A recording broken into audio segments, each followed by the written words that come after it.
and hotels. The notes are thicker in texture and can appear darker in colour. Police are urging business owners and retail staff to take a little extra time to check the notes during transactions. 7 out of 10 new NDIS participants now have autism. More from Gabrielle Hodson. Last financial year, 70% of people joining the NDIS for the first time had autism as their main diagnosis, and the vast majority were children. It brings the total number of people using the NDIS for autism support to 295,000, or about 40% of the scheme's total participants. The next most common reason was for developmental delays, with 5,500 being children. SMH The Age says the glut of autistic children is a fresh sign of the challenges that lie ahead as the Federal Health and Disability Minister tries to rein in the $48 billion scheme. A day after Hamas agreed to a 60-day ceasefire and the two-stage release of more hostages, Israel has cast doubt on the plan. Israel says they want the release of all 50 hostages held in Gaza. Israeli government spokesman David Mencer has told the BBC they are no longer interested in partial deals. Red meat production is down while chicken is up, according to the latest data from the Australian Bureau of Statistics. Gail Watson has more. Quarterly livestock and meat production data has revealed a slight downturn in beef and lamb production, while chicken meat is up. In seasonally adjusted terms for the June quarter, red meat production decreased 1%, beef production decreased 0.2% to just over 706,000 tonnes, while sheep and lamb production was down up to 5% on previous quarters. But chicken meat production increased 1.6%, while pig meat production was also up slightly to 118,000 tonnes. And from Ramsay Street to media mogul, Guy Pearce is in talks to play Rupert Murdoch in a new movie called Ink.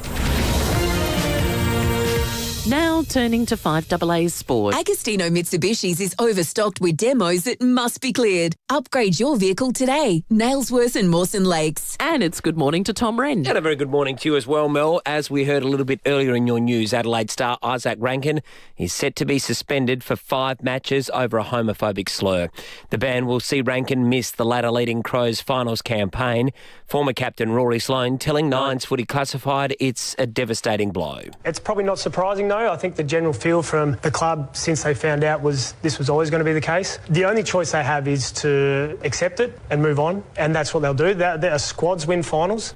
Meantime, Port Adelaide has failed in its bid to overturn Ollie Wine's 3-match suspension, meaning he'll miss the Power's final match of the year against Gold Coast, which will also be coach Ken Hinkley and former skipper Travis Boak's final match for the club.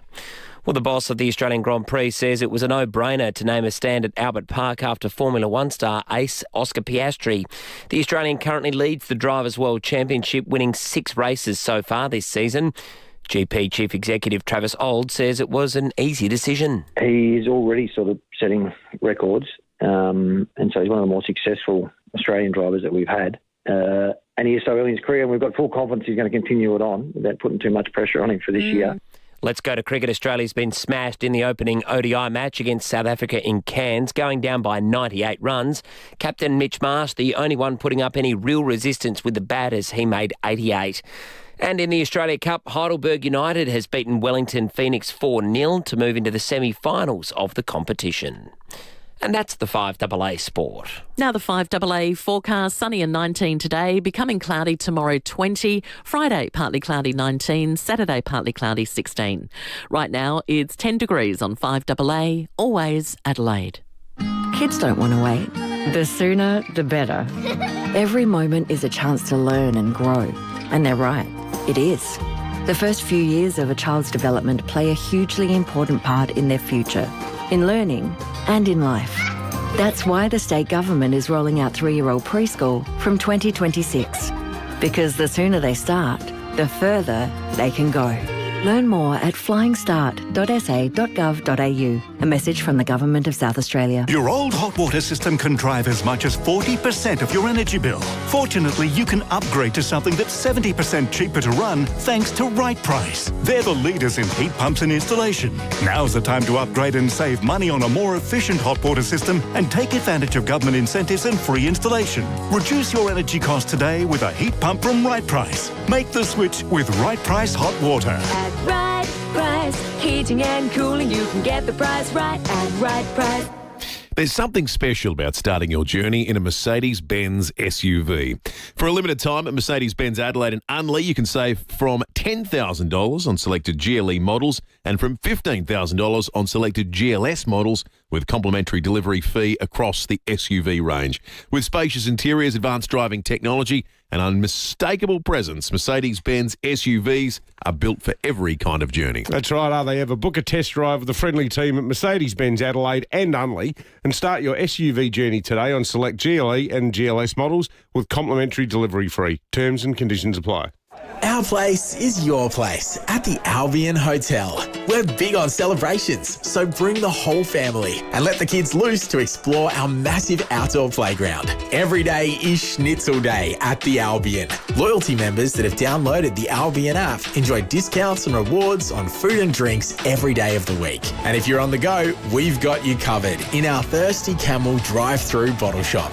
The Albion Hotel, your local, your people, your place. It's game on at Hyundai with offers on new and demonstrator models. Visit your participating Hyundai dealer today. Live from Hindmarsh Square, it's FIVEAA Breakfast. David Penberthy and Will Goodings. 8 minutes after 6, good morning to you and welcome to Wednesday on FIVEAA Breakfast. It is the 20th of August. We've got a massive program coming up for you today. The Police Commissioner, Grant Stevens, is going to join us. There's lots on the agenda with the Police Commissioner that has been just bubbling along in the background. We're talking about the preparations for the potential that South Australian Adelaide hosts COP31. We might talk to you about that RBT story the other day. We detect more than anywhere else, but we test less than everywhere else. Why is that the case? We'll get into that with the Police Commissioner later. Koshy will join us just before 8 o'clock today.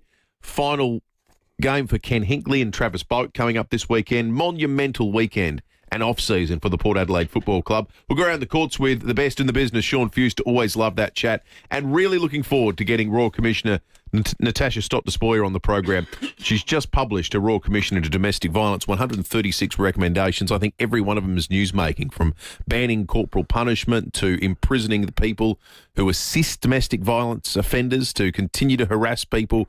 Some huge news out of that we're going to get into after 7 o'clock. David Penberthy, good morning to you. Good morning, listeners. Good morning, Will. I can remember when Nat was a young girl at Adelaide Uni. She got elected student president. It was 1990, and she ran this massive campaign about campus safety and the lack of lighting down on the maths lawns, the Bar Smith lawns, and there'd been a spate of attacks on women at night, and she sort of threw herself into it. And I remember at the time, because none of us were involved in student politics. We're not by that stage. We're all, down being callow and cynical young journos working for the student newspaper on D, and covering the work of the student politicians, sort of early precursor to what we do now. Yes.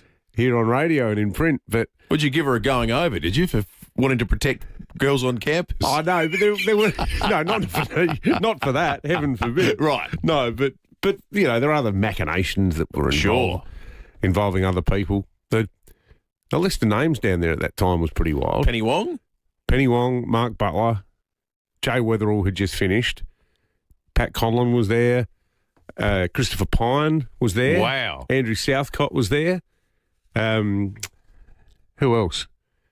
Stephen Mulligan came later. He was about 10 years behind, but that group in the 90s. But, yeah, Natasha was student president, and she was always big on these issues. And, I think she was actually a really good appointment for this role, because so much of her political career was championing these causes that often get overlooked. And it's just terrible to think that in 2025, states still need to have royal commissions about this. And let's not forget, the thing that drove it was 4 murders in a row in record time. Four in 1 week. It must have been harrowing. That comment she made yesterday at the press conference saying the evidence that they took from people will haunt her and her team forever. And when she said it, didn't feel like a pre-prepared line. To read it, it sounds like, well, that's what you want the takeout to be. It was a really... She stumbled over it in the press conference. It was like a genuine reflection on how awful it was listening to these people tell their stories. Yeah, yeah. And I think, too, that you know, the level of frustration would compound it as well. I think a lot of people go, smacking, eh? What's that got to do with it? Yeah. So kids were covered in this. They looked at violence against children as well. Well, how often is it the child who ends up being one of the victims too? I mean, look at Rosie Batty's kid. Yep. Like, you know, there's plenty of examples where I'm going to destroy your life by destroying our child's life, and when the word "our" is in the past tense. But, you know, it is interesting to think, and the Queensland Law Reform Commission, I'm not sure where it's at, because I had it penciled down as an idea for a column. They're looking at a formal smacking ban in Queensland, and interestingly, every single group that's involved in child protection, and I include in that like some conservative, like lock up the pedophiles forever type groups, like that Hetty Johnson Bravehearts, they've all sat down and thought about it and gone, yes, we should criminalise the use of force against children. And look, we're not talking necessarily about a little slap on the wrist if your child's in immediate danger and they're trying to run across a road without looking, or chasing a ball and not listening to you. You know, the most minor cases perhaps. But as a general rule, the idea that you can't hit a child, I actually think it does make sense. Because really, I mean, can you imagine saying that your grandmother was out of line? Yeah, our grandma, she just wasn't listening, so I had to give her a bit of a slap behind the ears. People look at you like you're some sort of monster. I think you'd get kicked out of your friendship group, and if you were discussing it with acquaintances, they'd probably call the cops on you. I was down at Rest Haven, an old Nana, she was making no sense. She was going on and on. So I just, you know, gave her a bit of a whack behind the ears, slapped her around a bit and said, snap out of it. Like people's jaws would hit the ground. I guess historically the capacity is that the grandma's ability to reason is greater than that of a small child, would be the historical justification for it. The stat in the report was that 1 in 30, something ridiculous, 1 in 30, essentially one child in every classroom is the victim of physical or sexual abuse every year. 1 in 30 kids, which is the root of this. Just simplifies it. Makes it easier for people to identify when there are problems, law enforcement to perhaps stop it early in the piece. You know what I really think, mate? I always look at these things. There's a story in the paper yesterday about some bloke who kept his teenage babysitter as a prisoner for like a week and tortured her for days, like days and days of torture. Had her tethered up in a shed. Gosh. Used tools on her. He got like 2 years. Yeah. Like the guy's a sadist. The guy's a card-carrying sadist. And Kel's surprise, he's broken law again. He's up on other charges now. Well, we can't... Like, don't you reckon there's guys who go through the courts who've done... Like that chef bloke. That guy didn't get enough of a sentence. Because, I don't know enough about that specific case, but in so many of these instances, the courts can't reconcile... Well, no, in fact, I think the movement generally can't reconcile a desire to be stronger on domestic violence with all the other sort of progressive knickknacks that dog the judicial system. Like, invariably, that person might have been abused themselves. Invariably, they were on drugs. Like, it stalls out way too quickly, the idea that we're going to crack down on this kind of behaviour. So in the end, it always feels like when we have these chats, the end result is not much changes for the worst of us. No. Which I think rightfully makes a lot of people scratch their heads and go, what the hell are we even doing here? Why is that person getting 2 years? Yeah. I thought it's so out of step. Yeah, it is. It is. I just had a flashback years and years ago. Oh, no, I'm not going to tell that story. No, but it was about knowing someone who was a victim of this and just the impossibility of getting any redress for it by the police at that time.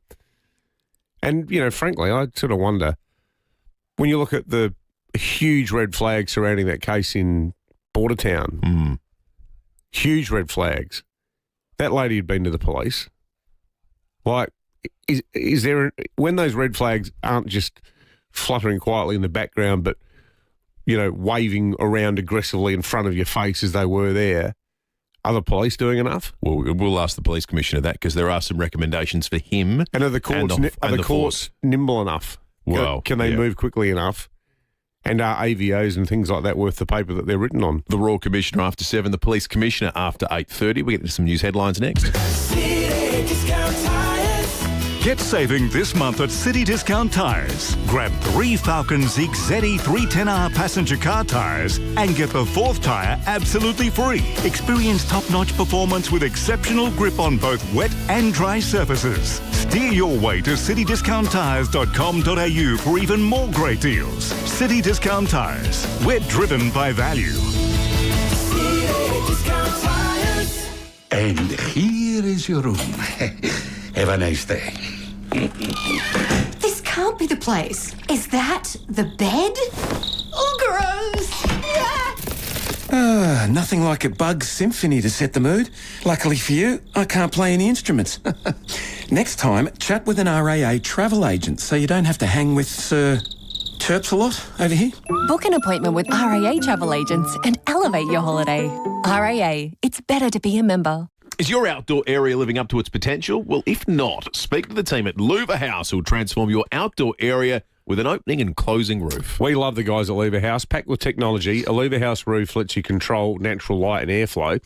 And it keeps you dry with smart built-in rain sensors. Plus, you can use it night and day with options like LED lighting. And based right here in SA, Louver House is a family-owned and operated business that handle the whole process from planning, design, council approvals, local manufacturing and installation too. We've met Rod and his team. In fact, you heard from Rod the other day because he's a big donor to the Undy Drive. Yes.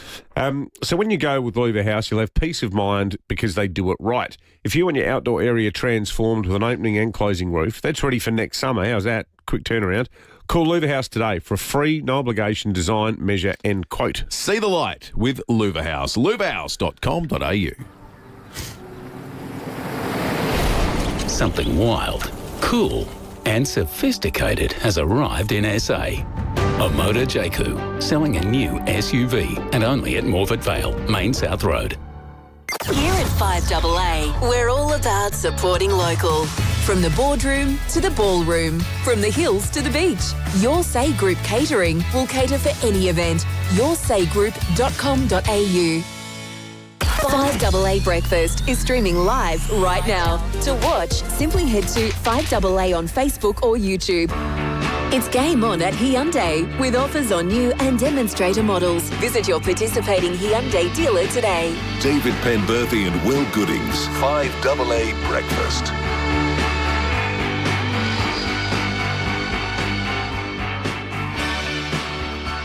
90 minutes after 6, we'll jump into some news headlines in a moment, and we do have a Royal Show Pass to give away shortly. I meant to say at the start of the show, Will, welcome back. Good to be back. We didn't actually do the show together yesterday. No, we didn't. Just so you know, you always dread the really early morning text. Yes. Working in Brekkie Radio. Mine went ping. Wasn't that early, actually. It was 5. But I was in a bit of a sleeping haze, and I went, oh, that's from Will. And that can only mean one thing. No Will. So, mate, you had a bit of a rough night. We did. It felt like a parental rite of passage. In fact, we might ask about that. You or your children's mad dashes to the Women's and Children's Hospital that ended okay, obviously, preferably, but it's always a dramatic experience. If you've got a story for us, we'd love to hear it, 8223 0000. Ours happened just before bedtime, right on the eve of bedtime. We were just milling around in our kitchen. Rosie was feeding her toys at the dining table as she was given to do. She was giving them dinner. And we were both sort of having a chat, and then there was just this loud smash on the ground of dining chair and child. So she was in the high chair? She was on an adult's dining chair. Okay. And the whole thing collapsed. She jumped up in shock, and we didn't quite see what part she landed on, but the poor thing, she landed directly on her face. She landed flat on her face, and so she's hurt. She hurt the inside of her mouth. They were a little bit worried about her teeth. It looked like she was going to need stitches. She was just a poor thing. It was a gruesome sort of a scene, and we looked at her and went, this is a women's and children's job, because also we didn't see how she fell, so we thought it was very hard.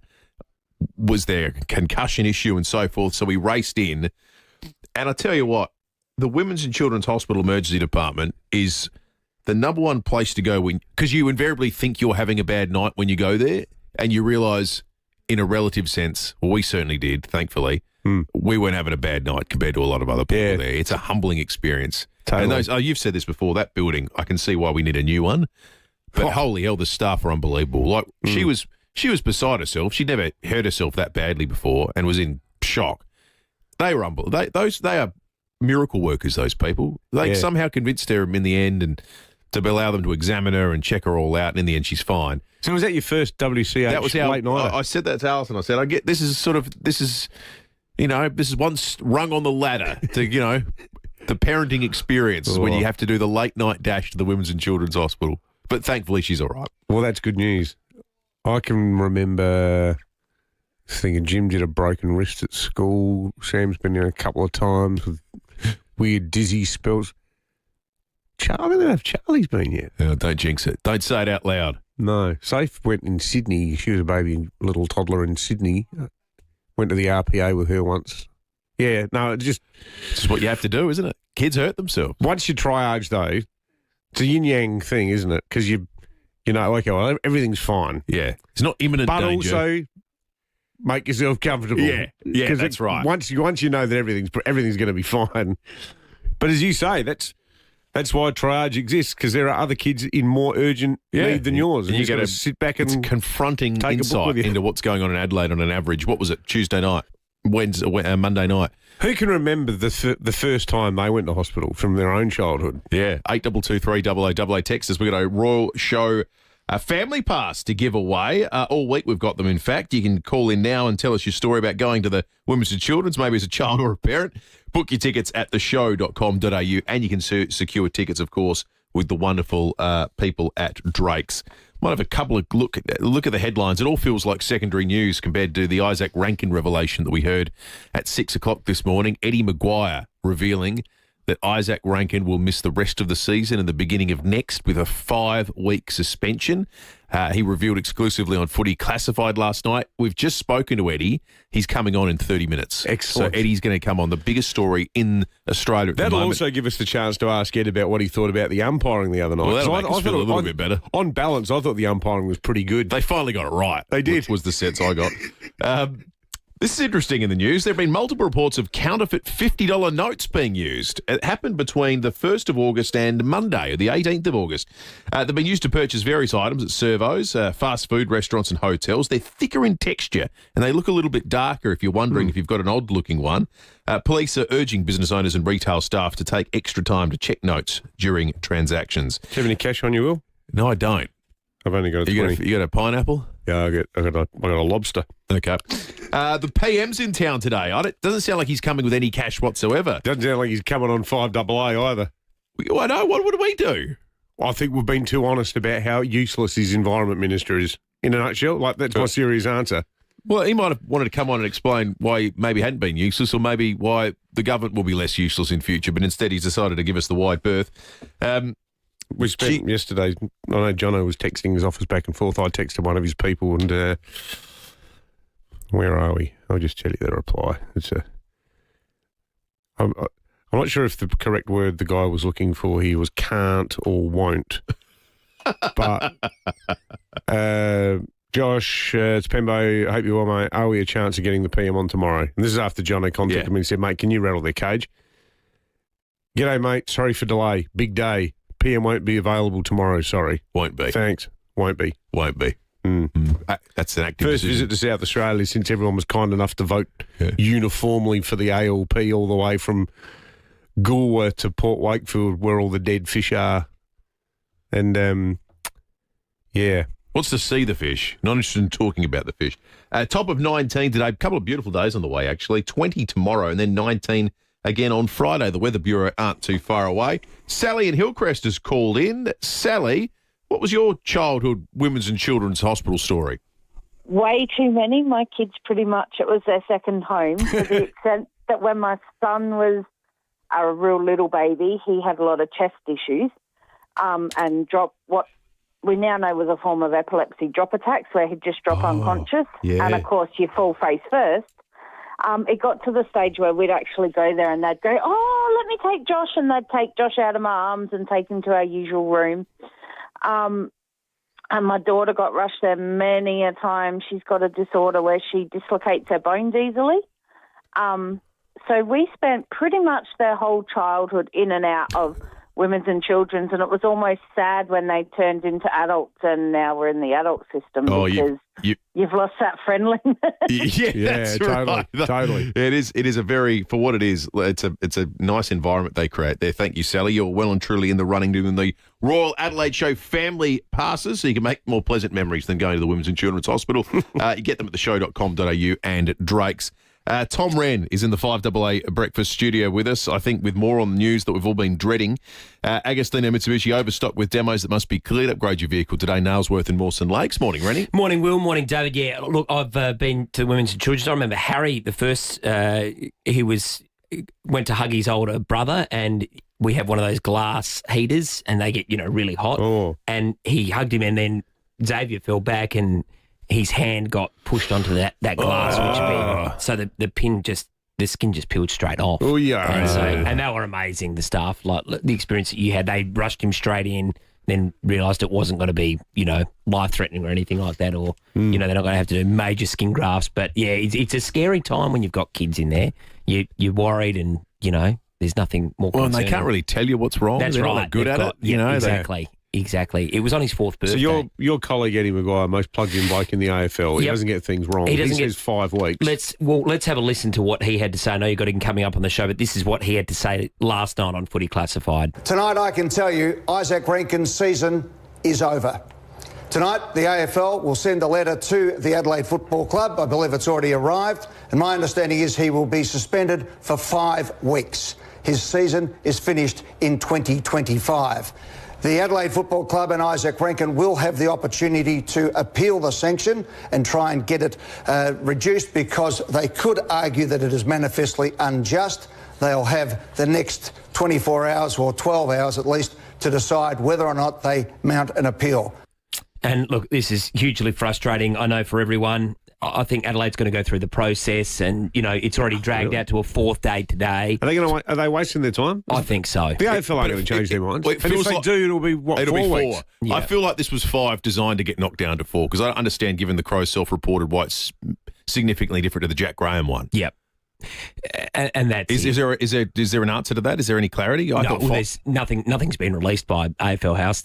So we're still waiting to hear from them. There's been just this. They've just been flapping in the breeze, which is eminently frustrating as well. So you're saying the fact that the club contacted the AFL integrity unit and said this happened. It was cited as a mitigating circumstance in the Graham suspension. It's why he didn't get as much as Riek Andrew, who got 6. And the fact that Ranken rang the player Sunday morning himself. I would imagine that all goes to contrition and look, so forth. And look, I spoke to the club last night, and there's no doubt the game was, and I'm not defending it, not condoning it at all, but it was a chirpy game. There was a lot There was a lot more than would normally be going on in a football game, was what I was told. Well, we've all learned a bit about Dan Houston in the last year, when we were labouring under the delusion that he was a nice guy when we sat next to him, as he basically fibbed through his teeth for weeks about whether he was staying at Port or not. I mean, remember those bloody excruciating fireside chats we'd have with him. And, it was a dog act what he did to Ranken that night. And I don't think Port fans feel any great sort of goodwill towards him anymore. But having said that, I reckon if the Crows are raising that, well, that's one thing. Houston, we can not like Houston now, and we're allowed to. But Ranken, he's still got to own it. And I think it's kind of, he said this. Yeah. No. The bottom line is, let's just get that damn word out of our vocabulary. I think two things could be true, and no one wants to have this to be the case. I think the AFL's sanctions can be outrageous. I mean, I want to say 3 things can be true. The sanctions can be outrageous. Yep. The hypocrisy with Snoop Dogg can be laughable. Yes. Isaac Ranken has let down the entire Adelaide Football Club, because whether you agree with the rules or not, everyone in the league knows, and professionals more than anyone, that there's a magic word that if you say, you get a massive penalty, right? Whether you agree with it or not. Correct. What you don't do then is go and say the word on the cusp of finals. Yep. So I don't think any party to this looks good. You know who's handled this issue better than anyone, I reckon, and it's the club that, because they're so settled, they're probably going to win the damn flag still, and more likely to do so after the events of the last 72 hours. Chris Scott. They ever heard some players saying it jokingly to each other after training. He called them all in and said, "Listen, you effing idiots. Are you aware that if anybody hears you say this one word that also starts with F, you're gone for probably 6 weeks next time that happens. So shut the F up and let's just play football." And the thing is, there's so many other issues with this. Who's going into the finals campaign not talking about this? Well, no one's been talking about the Cats for 8 weeks. I think they're the team that I think are most likely to win it. They are absolutely flying. But what Will just said, though, I'm so sick of hearing Crows people go, "Oh, yeah, Houston, you can't. It's indefensible." And Snoop Dogg and whatever. It's indefensible. Whatever. There is a wider discussion well beyond this as to how the AFL deals with these issues. I think it's the only code in the world where, and Will, I know you've been big on this, where there's suspensions and not major fines, but that's for another day. And yes, to your point, David, you can't defend it. You just can't. Good on you, It's Rennie. impossible. Eddie Maguire coming up in the next 20 minutes.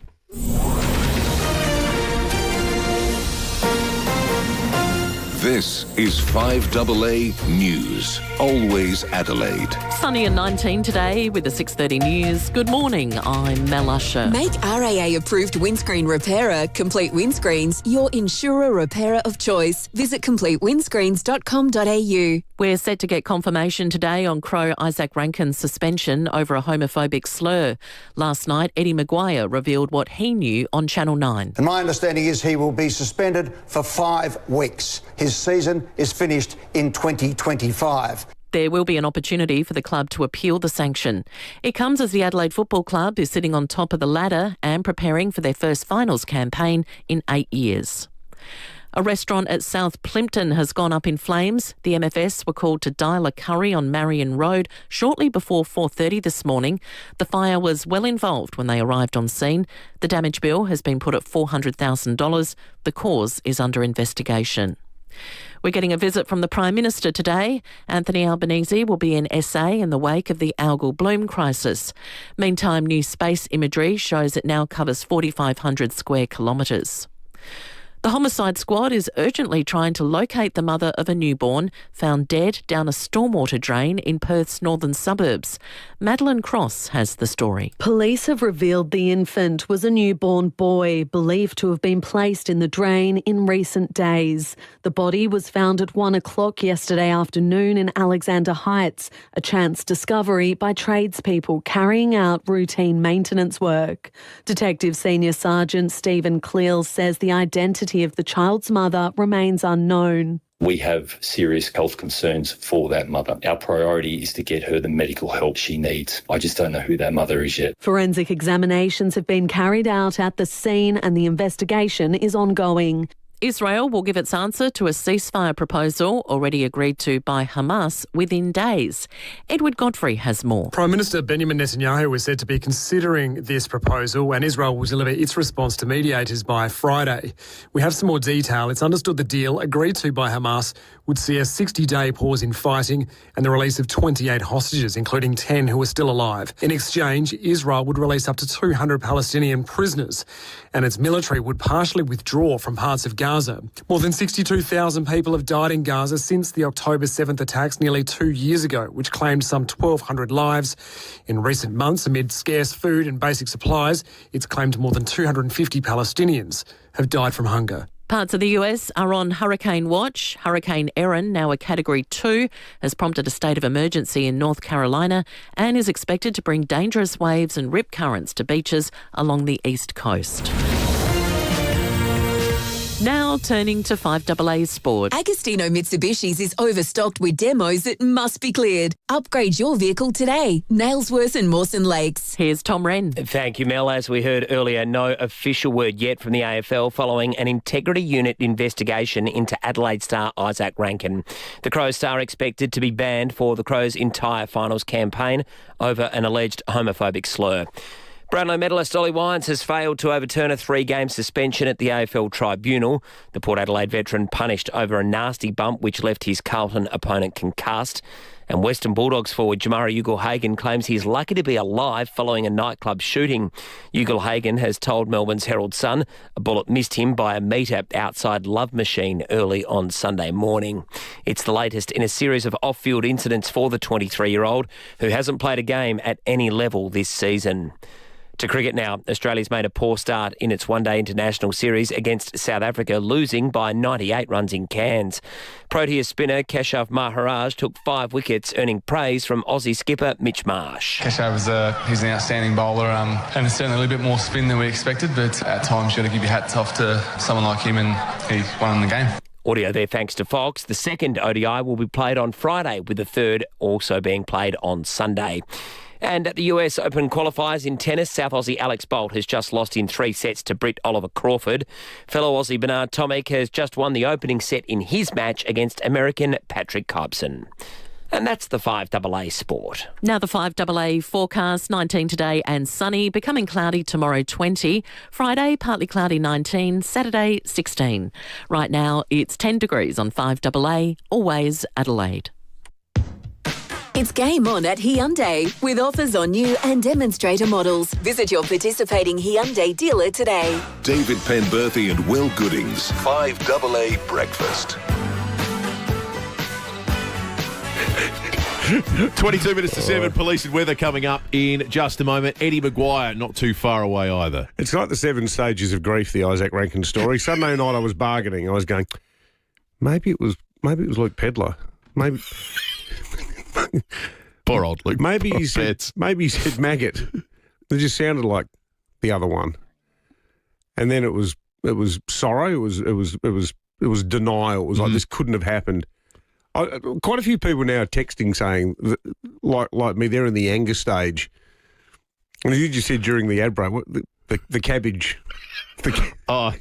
Oh, yeah, as I said, I think all parties to this, you can rightly be angry about, but you have to be angry at all 3. Like, if the AFL had banned the word cabbage and 5 people had said it so far and got done for 6 weeks, you know what I wouldn't do? Say it on the eve of finals. Don't say the word cabbage. Just don't say it. Yeah. 1, 2, 3, 4, 5 people have been rubbed out for 5 weeks for saying the word cabbage. Just don't say it. Might be an idea. What do you do next? You go out there and you say cabbage. Brilliant stratagem. Repeatedly. There's been a fire at South Plimpton. MFS crews are at the scene of it. It's going to cause some issues this morning. Marion Road closed from Crossroad for southbound traffic. A restaurant there at South Plimpton fully engulfed in flames. Now, the good news is no one was injured. The fire is being treated as suspicious. There's a big one. So there were 6 appliances there from the MFS. The aerial ladder platform was there as well, a command car, and 24 firefighters. This is a big fire, and it's causing big traffic issues this morning. So beware of that. We're going to do some more work, get you some more information on that Indian restaurant. We understand there that it's been burnt down as a result. Belinda McDonald is the head chef at Food on the Table. This is a great organisation that puts 4,000 healthy and delicious meals on the table to people in need. Now, Belinda does a great job cooking, but there is an issue of transport, and their transport delivery vehicle is largely on its last legs, which is why you got in contact with us, Belinda. Good morning to you. Good morning. How are you guys? We're good, thanks, Belinda. Now, we always do everything we can to help homeless charities. We do the Undy Drive every year with Catherine House and Hutt Street. Tell us amazing. Tell us a bit about Food on the Table and the challenges you're facing at the moment. Yeah, so Food on the Table, we originally started back in about 2019, and we were known as Cafe Outside the Square down at Whitmore Square. Oh, yeah, of course. We're now located at High Marsh. We're a not-for-profit charity. We provide free meals to charity partners who send them out to people in need. So whether that's people sleeping rough, victims of domestic violence, or just people doing it tough and not sure where their next meal's coming from.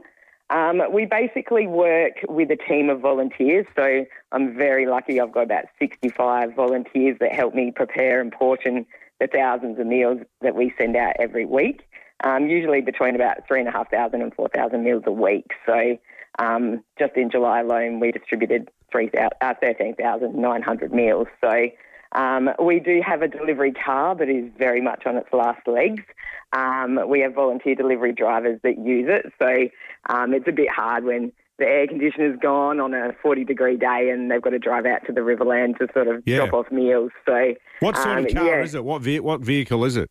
At the moment, we're running with a Toyota Kluger, which we... A Kluger, like a SUV Kluger? Yeah. So we got that donated to us a few years ago.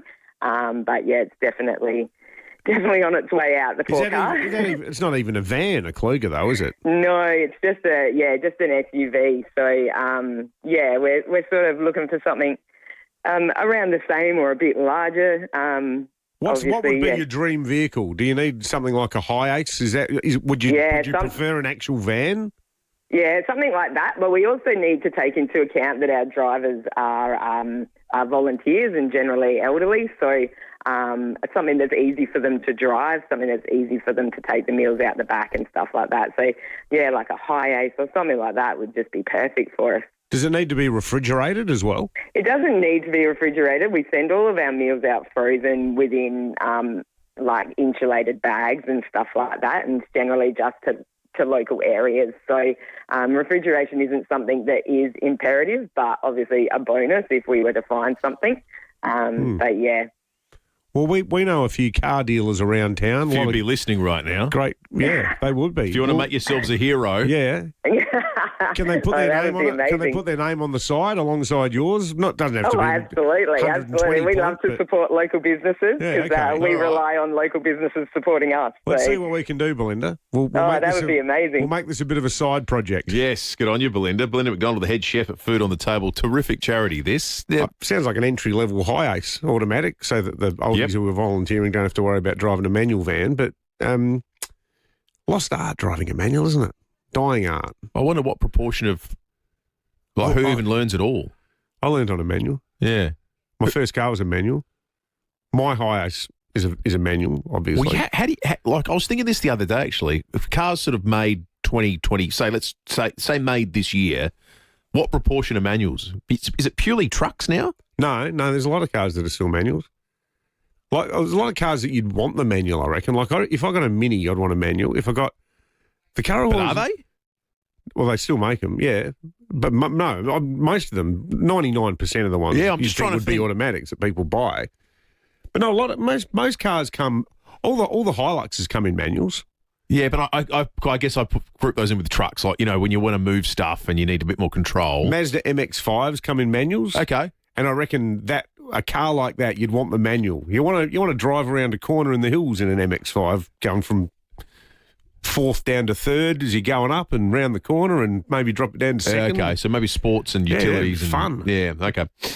It's 16 to 7. Eddie Maguire's not too far away. Police and weather as well. And remember, keep an eye out for that Marion Road fire that's going to be causing all sorts of issues this morning that we will be crossing to a little bit later. We're going to do some more work on that for you. Let's check traffic for the first time this morning. Enjoy your outdoor area all year round with an opening and closing roof design, manufactured and installed locally by Louver House. Thanks, Will. Welcome back and glad to hear little Rosie's okay. Morning, David. Burst water main, Torrance Park, Balea Road near Blythewood Road, Morford Vale, Urgent Gasworks, South Road near O'Sullivan's Beach Road. Just noticed the Porter Expressway's got really busy this morning. It's pretty well from the Wingfield interchange through Gilman all the way to Port Adelaide. So take it easy if heading that way this morning. It is slow right now, South Road at Glandorf for the works near the tram overpass, and got a camera at Griffiths Drive, Moana. Fiji Airways is on sale. Return fares from Adelaide to Fiji starting from $679. Book now at fijiairways.com or visit your travel agent today. Conditions apply. Adelaide's most accurate traffic on 5AA. Ignite your passion for exploration in the all-new Land Cruiser Prado. From the new Jarvis Toyota, Brighton Road, Somerton Park. Featuring refined suspension and increased manoeuvrability, the Land Cruiser Prado boasts off-roading prowess, ready to conquer the most rugged landscapes. Land Cruiser Prado is your gateway to adventure. Come and experience the difference and take a test drive of the all-new Land Cruiser Prado today at Jarvis Toyota, now on Brighton Road, Somerton Park. For over 50 years, Gliderol has been manufacturing and installing garage doors for South Australian homes. Spring is almost here, so why not improve the street appeal and value of your most prized possession? Order a new Gliderol door with operator before the end of September and you'll receive 2 extra handsets. Plus, we'll remove your existing door for free. Call Gliderol for a free measure and quote on 1300 799 144 or go to gliderol.com.au. Retail customers only, T's and C's apply. Hi, I'm Dr. Laura Willington. Understaffing in our hospitals is harming you and me. We urgently need a workforce plan to identify the right number of doctors for each of our hospitals and health services. And we need fair wages and conditions to attract and keep doctors so you can access care when you need it. Help make our health system safer for you and safer for me. Visit safermedicalstaffing.com.au. Authorised by Dr. Laura Willington, President, South Australian Salaried Medical Officers Association, Adelaide. Are you a tradie ready for a change? Maybe your job work site, well, it's not for you anymore. Perhaps you just love tools and reckon it's time to turn that passion into something new. This would be a great place to work. Toolkit Depot, they're hiring across SA with full-time and part-time roles available in all their 5 stores. Toolkit Depot, they're a leading tool retailer selling all the top trade brands. Whether you're a seasoned pro or just love a good DIY project, this could be your next chapter. If you know your way around tools and enjoy helping people, Toolkit Depot wants you on their team. Simply head to the careers page on toolkitdepot.com.au and get in touch today. Hello. For professional tilers, the all-new Tileworks by National Tiles is life-changing. Tileworks tilers make up to $50,000 per year or more than other tilers. That's give or take an extra $1,000 per week. Yes, Tileworks for professional tilers is life-changing. You get free premium adhesive and grout, free delivery, plus substantial monthly cash rebates. So if you're a professional tiler, find out more about Tileworks and rush to join now at nationaltiles.com.au. Conditions apply. It's game on at Hyundai with offers on new and demonstrator models. Visit your participating Hyundai dealer today. David Penberthy and Will Goodings, 5AA Breakfast. 12 minutes to 7, Eddie Maguire not too far away. First, let's head to the Weather Bureau because there's some nice weather on the way. Jenny Horvat on duty. Good morning to you, Jenny. Good morning, guys.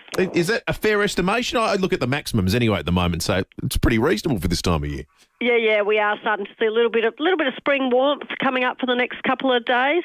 Take a little bit of a dip as we head into Saturday, and then it's a little bit of a big mixed bag early next week. But just a little bit of high cloud out there today, but we're in for a pretty sunny day. It's been a little bit pink with those clouds with the sunrise, so pretty out there. And it's not too cold as well. We're at our minimum temperature now of 9.8 degrees, and we're aiming for a top temperature of 19 degrees in the city and suburbs. Maybe a little bit cooler on the coast there, 18 degrees, and we've got 17 on the forecast for Mount Barker. So we've got a bit of a northerly airstream, and that'll continue into tomorrow. So again, minimum temperatures of around 10 degrees on Thursday, that maximum getting up to around 20 degrees. We are expecting to see a little bit more cloud coming through. That's ahead of a bit of a weak change that'll come through on Friday afternoon, but we're really not expecting too much rainfall with that. Just a few spots. Again, we're looking at that maximum temperature of around 19 on Friday after a minimum of 12. A little bit of a dip on Saturday following that change, so that maximum back down to around 16 degrees after a minimum of 9.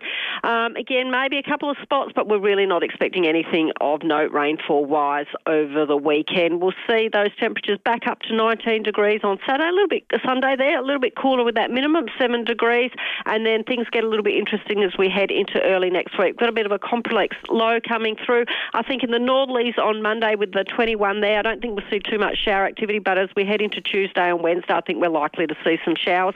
Bit of uncertainty with that low, but we'll see how we go there, guys. Good on you, Jenny. Thanks, Jenny. Jenny Horvat at the Weather Bureau. Let's head to SAPOL. Senior Constable Liam Bennett. Liam, a fatal crash at Murray Bridge yesterday. This is awful, this story. Yeah, very tragic set of circumstances, and unfortunately our 53rd life lost on South Australian roads here. When at just before 1:30 yesterday afternoon, police and emergency services attended Pump Road near Murray Bridge, and that was following reports that a car had left the road and crashed into an irrigation channel. As I said, tragically, the 21-year-old Murray Bridge woman who was the passenger in the car, she died at the scene. The driver, a 21-year-old local woman, she suffered minor injuries and was taken to hospital for assessment. Major crash investigators attended the scene, and the investigation into the circumstances of the incident is ongoing. Horrible story. Liam, also there was a building fire at South Plimpton this morning at 4:30. Yeah, correct. It's about 4:30 this morning. Police and firefighters were called to Marion Road at South Plimpton following reports of a structure fire. On arrival, they found a restaurant fully engulfed by fire, and despite the best efforts of fire crews, the building was destroyed. Now, fortunately, no one was inside the restaurant at the time and no injuries were reported from the scene. The fire is being treated as suspicious, and detectives and fire corps investigators will be attending to examine the scene this morning. And for your listeners, southbound traffic on Marion Road from Cross Road is closed while emergency services are still at the scene this morning. And we're just asking anyone with information about this fire, might be a witness or CCTV, please come forward to Crime Stoppers online or free call 1800 333 000. Thank you for that, Liam. Senior Constable Liam Bennett from SAPE. I'll be crossing live down to that to the scene there because it's going to be causing all sorts of issues traffic-wise throughout the morning dramas. peak as well. Let's head to Melbourne. Eddie Maguire on Footy Classified last night broke the biggest story in football, and unfortunately it was the news that no Crows fan wanted to hear: a 5-week sanction for Isaac Ranken. Eddie Maguire joins us now on 5AA Breakfast. Morning, Eddie. Good morning, boys. How are you? Yeah, the sad news, that. It's really disappointing. I'm a huge Isaac Ranken fan and was looking forward to him plying his trade on the biggest stage in the finals. So, yeah, but it looks like 5 is the number. Yeah, we were watching it live last night, Ed, and I won't tell you what I said when you started Footy Classified confirming the number. It's not really a surprise, though, when you consider the precedent has been set, not once, not twice, but 5 times now. Well, look, it's one of those ones, I think, I said on my podcast the other day, maybe 2 and a big fine, and if you come back a second time, you get 15, and if you come back a third time, we'll rub you out forever.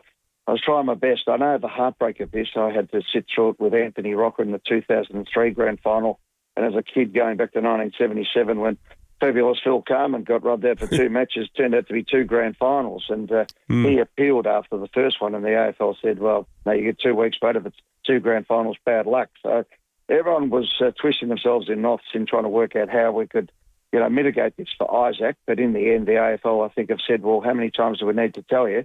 If you say it, it's 5. And my understanding is next year they're actually going to have a hard and fast matrix for these types of situations, so that if you're found guilty or you self-report, that's what you're going to get. So I think they're going to make it clearer. As you guys have said, look, they've made it pretty clear. They've said in the last 18 months, we start with 3, and every time somebody else comes up, we're going to add a week, and they pretty much did that. They've probably come back a little bit, but yeah, Isaac's going to miss the season by the looks of it. Eddie, when you revealed the news last night, it sounded like you had knowledge of a letter that had been sent to the Adelaide Football Club, and I want to ask you about one component of that. You said that they have a right to appeal, and I just wonder whether that was written into that letter or not. And the reason I asked that, the Jack Graham one was 4 weeks and the self-reporting component was seen as a mitigating circumstance. Do you think, and this is all academic in terms of this season, but I'm just intrigued by that part because it feels like this is a sentence that's been written to be appealed down to 4. Well, hopefully, but they have to prove that it's manifestly unjust. That's pretty much the only thing, because it's not an AFL tribunal. The procedure on this is that it goes to the Integrity Department. So it goes to Stephen Mead, who's the Senior Counsel of the AFL. He collates all the evidence, puts it all together, and I presume makes a recommendation to Andrew Dillon. So it goes to Andrew Dillon, the CEO, not to the tribunal, not to anybody else. And Andrew Dillon then sends the letter to Adelaide, which I believe has arrived, and they have today to work through and decide whether or not they've got evidence, or they've got a case that says this could be mitigated, or they decide, Isaac Ranken's been through enough and that's it. So, you'd have a try at the stumps. You have to, I think, to try and get it down to 1 to see if everything went according to plan, which includes losing the first final, that Isaac would be right for the grand final. But that's a funny definition of everything going according to plan, though, all of a sudden, isn't it? That would be according to plan for Isaac, but not for the rest of the team. So, yeah, I think it'll be an interesting one. That's for the Adelaide Crows to go through. They know all the situations. They've seen the evidence that the AFL have based their decisions on, and that's what's been going on. As you said, that's the letter that arrives, but sadly, my understanding is that the letter says at the bottom 5 weeks. In your former role as a chairman, Ed, what would you do in a situation like this? Because we were at the start of the show, I almost think the Crows should say, you know what, it's not going to make any difference. Let's just cop it sweet, concentrate on the finals. Well, we had that situation with Anthony Rocca in 2003 where, you know, did we go to court like the Sydney Swans did to get Barry Hall? Yeah. And also, I've got his name now, in 96 as well. The fullback, I've got a mental block, someplace in Brisbane these days. Yeah. Anyway, it'll come back to me in a second. And we thought exactly what you're saying, and that is, let's accept what the rules of the game are. Did he hit him? Yeah, you could mitigate, you could argue, you could go through a lot of turmoil, but in the end, you know, he hit him, so we said, right, okay, bad luck, sorry. Anthony, you're out, and that ruled our chances of probably winning the premiership, but... you know, hope springs eternal, and you turn up and do it your best. I thought Rory Sloane was good last night on the show. He just said the Adelaide Crows have already got it in their head that this is a team effort to win the flag. Yeah. You know, one soldier out, one soldier in. And if you go into that mentality, sometimes you can get through it. I mean, I always think of these things, you're better off just pretending that he did his hamstring and that he's out. And don't worry about the injustice. Just get on with it. That's the rub of the green. You know, you made a mistake and you pay the price and you get on with it. But from here on in, Adelaide have just got to concentrate on, you know, what they've got a real chance of doing, and that is winning the premiership. Good to see the umps doing a better job the other night, we thought too, eh?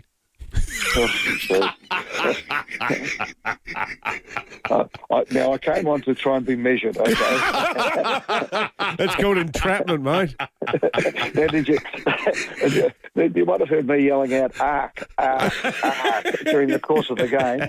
And my other story last night is that the AFL are actually going to go to the arc for those boundary line during the finals. So they're changing the rules of engagement going into the finals. Greg Swan, I mentioned last night, who sat next to me during Anthony Rocca again in 2002 when that went straight through the middle and the umpire was as blind as a bat and gave the wrong decision and cost us the premiership. Not that I've, you know, hang on, I've got to go back to therapy this morning now over that one. but yeah, so that's going to come into play. But, geez, it was a big game, wasn't it? 54,000, the crowd were roaring. It was amazing game of football. Certainly was. Good on you, Eddie. We appreciate you joining us. Eddie Maguire there over in Melbourne, breaking the big story last night that the AFL has resolved that Isaac Ranken will miss 5 games on account of the slur last Saturday night. We're getting some calls from some very generous people in Adelaide who want to donate food to On the Table, who we spoke to, want to donate to Food on the Table. They can do so. We've just spoken with Belinda again, foodonthetable.org. .org.au/donate. Foodonthetable.org.au/donate, and you can make them a donation if you want to do that way. We want a heroic car yard, though, to come on board. They need a new van. I reckon it doesn't even need to be brand new. No, I mean new for them. Yeah, that's right. Yeah, sorry, you're absolutely right. Like Could be a They don't want some... They just need one that goes. Mercedes-Benz, top of the line, you know, one of those giant elevated... What are they called? Caravaneers? I reckon like a probably even a second-hand high ace with, you know, 40,000 Ks on the clock would be fine for them. And these things they last forever. Yep, absolutely. You know, so... You can make yourself a hero. You can have your branding on the side. A new one would be good. If someone wants to give us a new one, we'd be extremely happy with that as well. That would be terrific. All right, we're going to take a break. 5AA News is coming up. We're heading to Marion Road. Peter Caldecott for 7 News at the scene of the fire at the Indian restaurant there. That sounds like quite a big story this morning. And then Royal Commissioner Natasha Stott on 5AA Breakfast. 5AA Breakfast is streaming live right now. To watch, simply head to 5AA on Facebook or YouTube. Local news With Bridgestone Tech Check, first. our technicians send you a 60... This is 5AA News. Always Hi, Brett Hibbert here for Mawson Lakes Mazda. Okay, the end of... Sunny and 19 today with the 7 o'clock news. Good morning, I'm Mel Usher. For the best price, quality and same-day service, trust Complete Windscreens. RAA approved, Main North Road, Prospect. Isaac Ranken is set to miss 5 weeks, which would include a grand final if the Crows go all the way over a homophobic slur. Eddie Maguire reported the sanction on Channel 9 last night, with confirmation set to come today. Eddie has told David and Will missing finals is hard. So I know the heartbreak of this. I had to sit through it with Anthony Rocca in the 2003 grand final. And as a kid going back to 1977 when fabulous Phil Carman got rubbed out for 2 matches, turned out to be 2 grand finals. And he appealed after the first one and the AFL said, well, no, you get 2 weeks later for 2 grand finals, bad luck.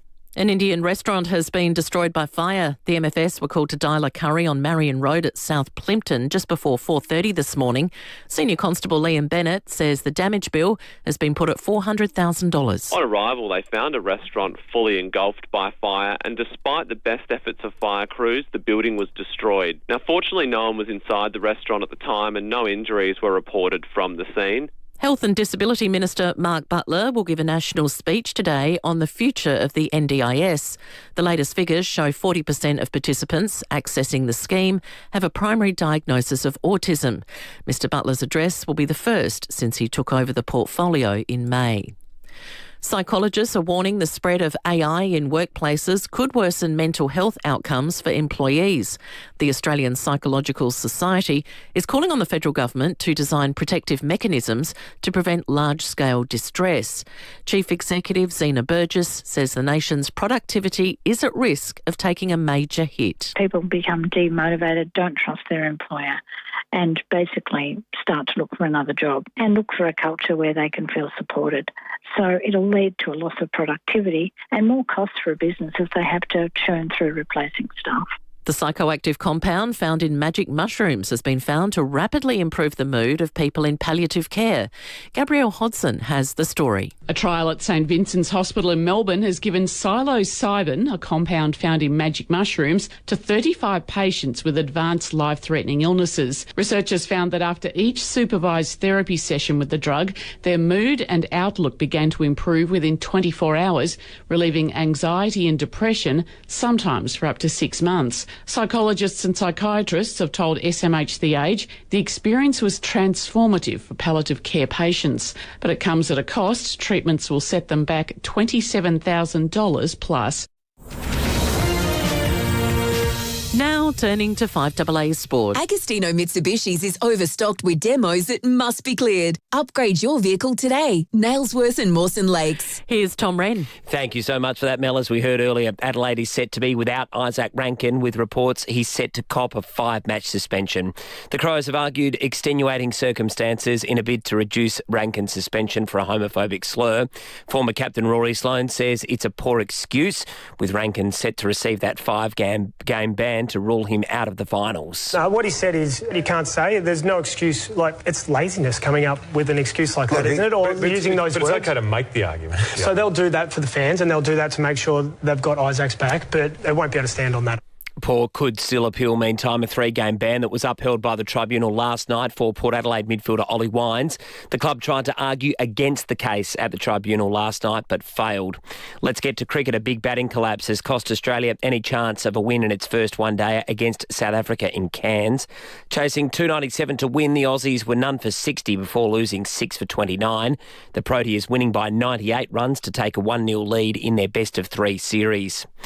Well, the Cox Plate will be run at Flemington Racecourse next year. Its traditional home, the Moonee Valley Racecourse, will be closed for at least 21 months from November to allow time for a major redevelopment.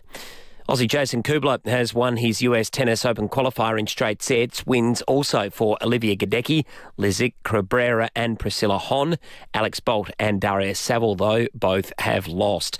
Meantime, Carlos Alcaraz and Emma Raducanu have lost to Jack Draper and Jessica Pegula.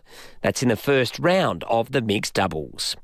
And that's the 5AA Sport. Now checking 5AA traffic. Morning there at Torrens Park, Pearce Watermain, Belair Road near Blythewood Road, South Plimpton, Marion Road closed outbound at Crossroad. That's due to an overnight restaurant fire. Detour was in place, just slow around that whole area this morning.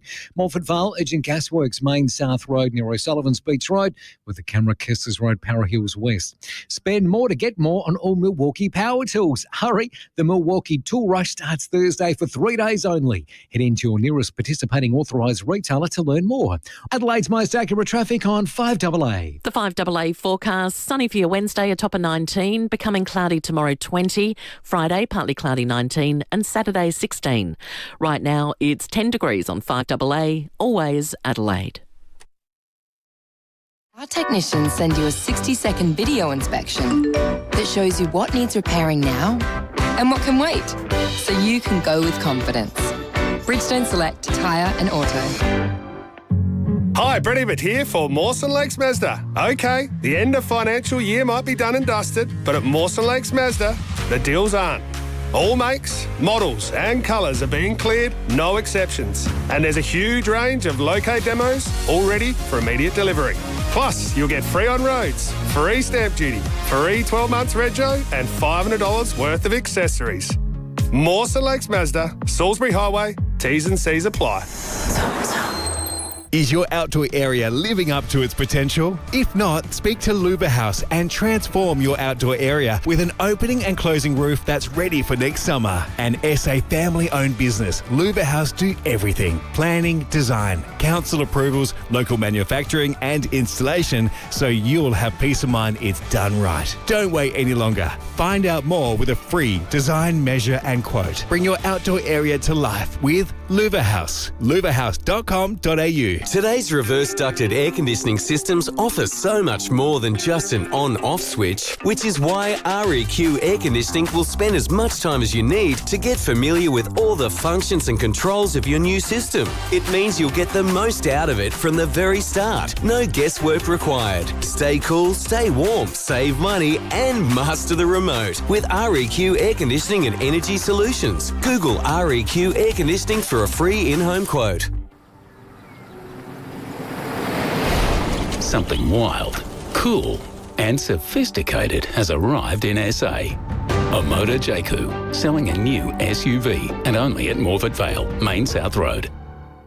Streaming live via the 5AA Player app on DAB Digital Radio and on 1395 AM. This is 5AA, always Adelaide. It's game on at Hyundai with offers on new and demonstrator models. Visit your participating Hyundai dealer today. David Penberthy and Will Goodings, 5AA Breakfast. 7 after 7, we just finished chatting with Eddie Maguire, who broke the big news last night. The Crows are in receipt of a letter that says Isaac Ranken has received a 5-match ban for his homophobic slur. We await the club's response a little bit later today. There was a component in there about the appeal process and so forth. It does feel forlorn, David, as we spoke about a moment ago, but we'll get into that very shortly because there's more to talk about on that front. The other thing that's happening this morning is a fire at South Plympton in a Indian restaurant there on Marion Road that's going to cause some traffic issues. Peter Caldecott is at the scene for 7 News. PC, good morning to you. Good morning. Just describe what you can see. What's happened there? Well, it's devastating news for an Indian family that run this Dialer Curry, which is the dine-in takeaway Indian restaurant. So at about 4:30 this morning, a fire broke out. A passing motorist actually saw smoke coming from the building. When firefighters got here, there were flames leaping out of the roof. It was a very intense fire. They had about 30 firefighters. Took them about an hour to bring it under control. But the restaurant has been totally gutted. And it's a family-owned business. They own 2 more in Adelaide. There's about 14 workers that work here, and the family's absolutely devastated.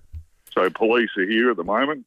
The road, Marion Road, has reopened, so there's no traffic problems this morning, but police are looking closely at the building with investigators, so hopefully they can get to the bottom of how the fire started. That's sad news. That is a very good Indian restaurant. They're famous for their doses, those vegetarian Why would they be pancakes targeted? with the chutney. I don't know, it's bizarre. Well, I guess we'll wait and find out. Well, were they, or was it electrical fault? Who knows? Well, it's been treated as suspicious. Yeah, deeply sus. PC will be on to that. We'll have more on 7 News at 6 o'clock tonight. Well, the big news yesterday in state politics, but it's a story that obviously goes well beyond politics because it's a huge scourge that affects every level of society, regardless of levels of affluence or education, is the treatment of women and the treatment of children when it comes to domestic violence. And we are joined in the studio today by the Royal Commissioner, former leader of the Australian Democrats, long-standing federal politician, Natasha Stott, who has spent the last 13 months working around the clock to come up with this very hefty report that is sitting on the desk next to me with the Commissioner, Natasha. Good morning. Thanks for coming in. It's pretty full-on stuff, and you've been completely immersed in it for a very long time now, and obviously the impetus for it was that shocking spate of murders, 5 women losing their lives. There's a monotony to all this, isn't there?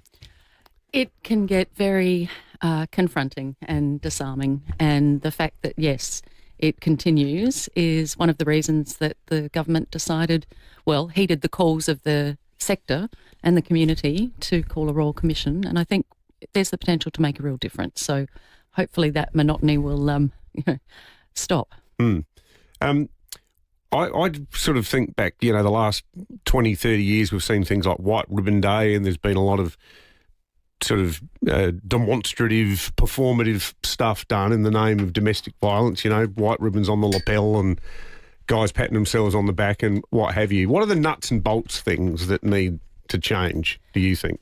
Well, one of the problems has been we've been so focused on crisis and support that we haven't really tackled prevention properly. So wouldn't it be great if we stopped the violence before it started, and then we didn't have to deal with all these issues and funding arrangements and support and additional police time, etc., to deal with the actual crisis.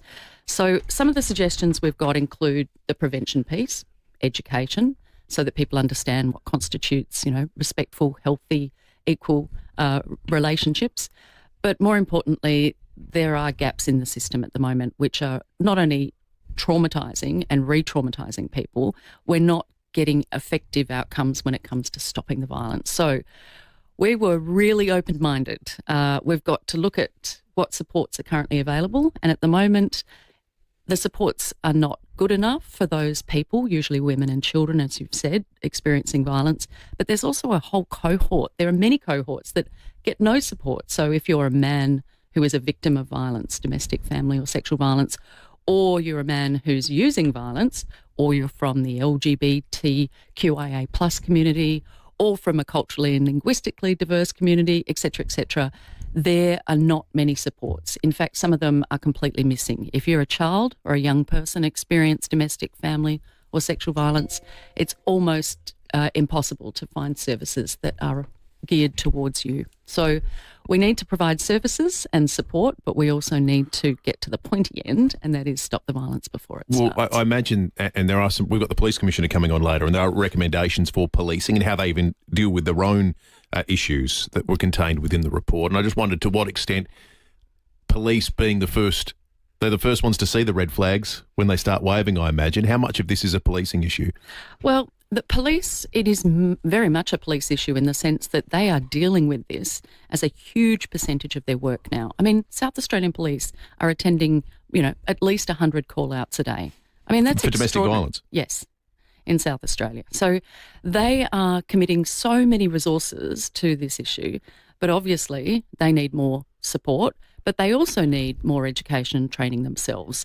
We are one of the only jurisdictions in Australia that doesn't have domestic violence at the highest sort of ranking level, at a service or branch level, for example, the domestic violence unit within the SAPOL structure. So there are things that SAPOL can do to match their efforts with a degree of status, if that makes sense, within their own structure. But beyond that, we need more domestic violence investigators. We need more support for those officers who are on the ground dealing with some of these issues so that they're actually not considered generalists, but they're specialist ranking. We need SAPOL probably to, get more support in terms of how they manage some of the social aspects or the social work aspects, if that makes sense, because it's a pretty daunting experience to go into a police station and depending on who you get, a sworn or unsworn officer, whoever's at the front desk, to tell your story and have to tell it again and again and hope that you get sympathy, support, empathy and referral to another, process. That's not happening in the best possible way. How does smacking become part of this conversation, Nat? Because I'm sure that some of our listeners, particularly those who grew up as kids in the 1940s and 50s, probably still hold to the spare the rod, spoil the child maxim.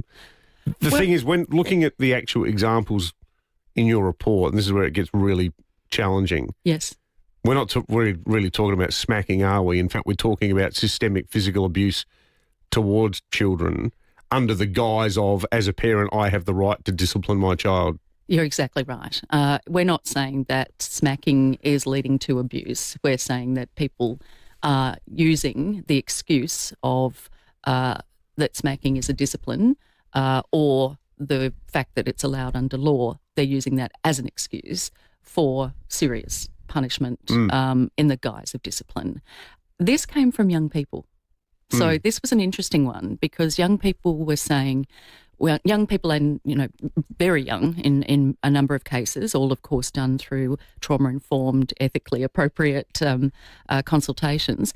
But they said it's a double standard. They say that's what, mum and dad have used this as an excuse for abusive behaviour. You've got to remember, many other places in the world, 65 at least countries, have remove corporal punishment from their legal books.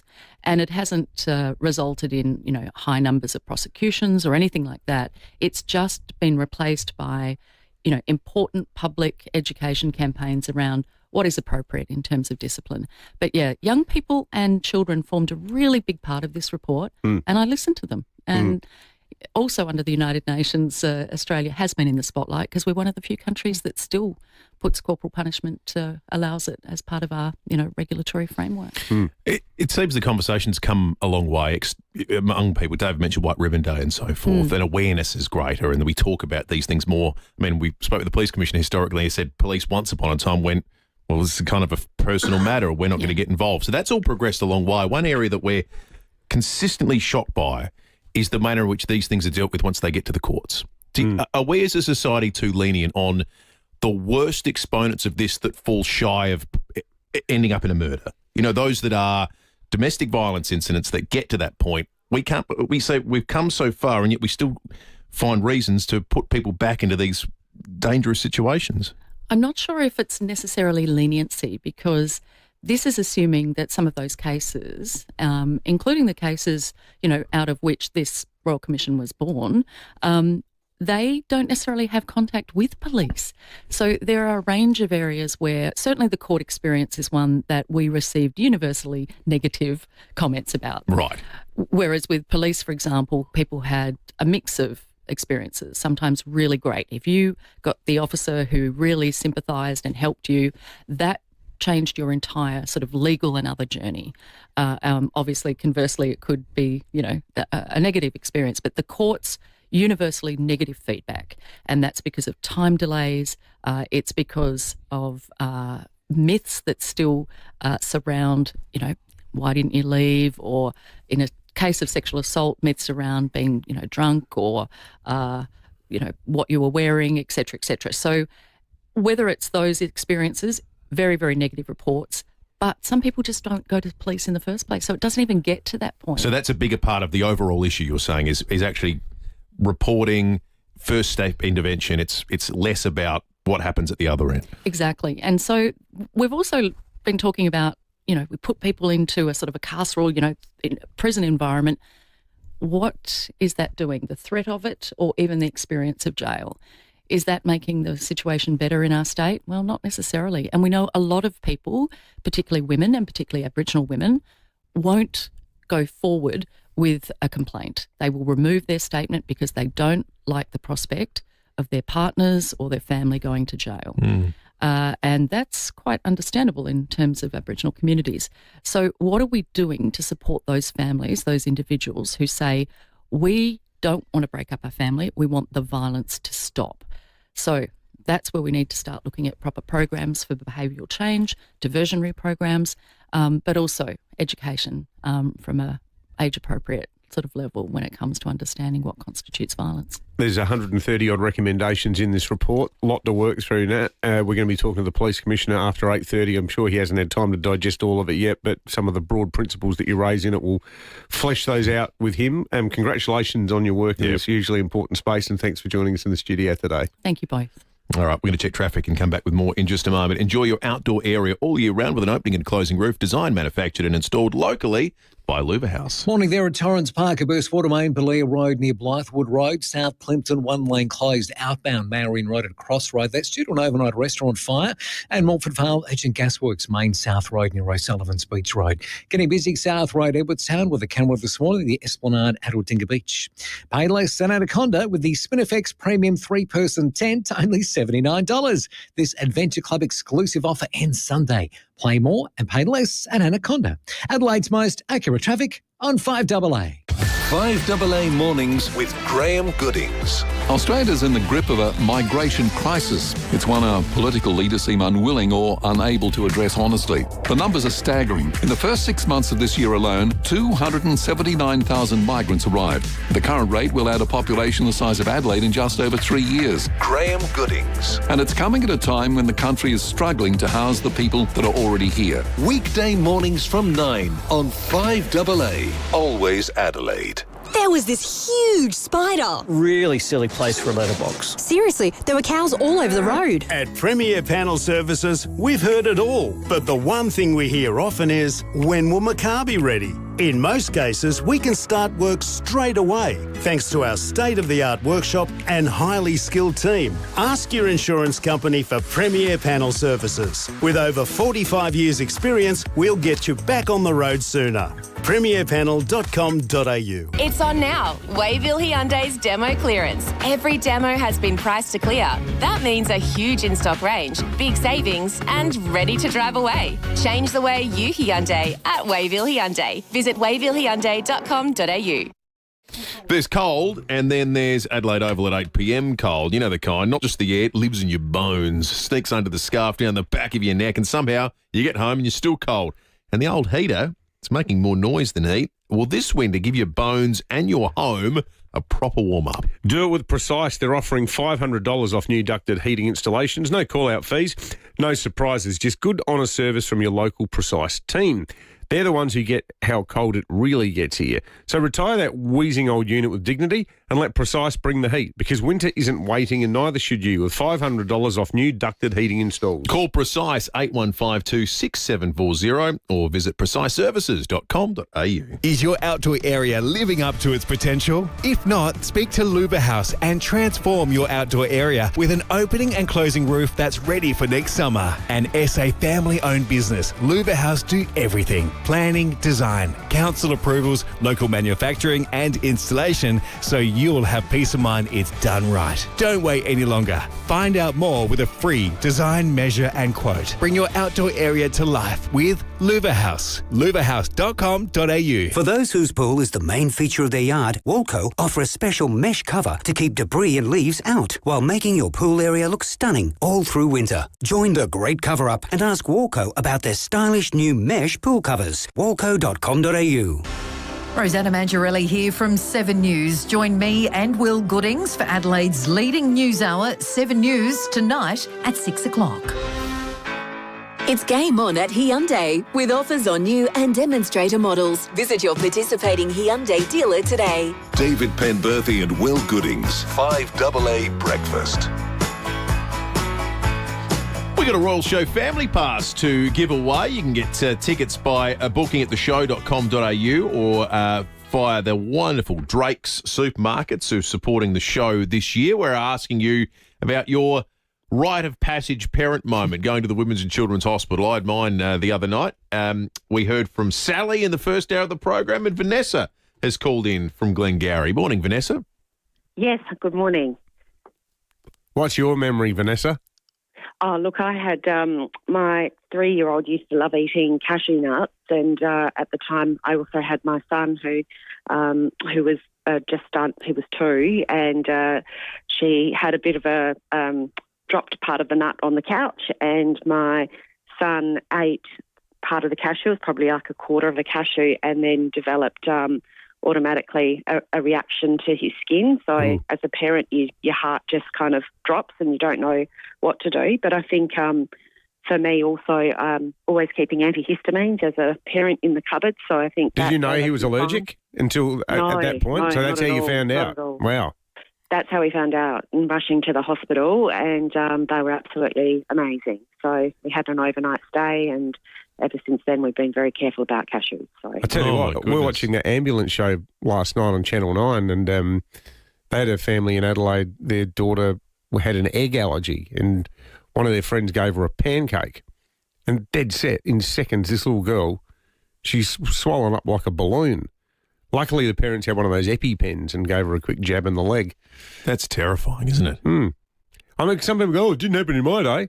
Well, okay. What's the footage of it happening to this girl last night? Because it happened to her. Oh, it's not imagined. No. And you know, as a species, everything changes and evolves, doesn't it? There's a bigger question.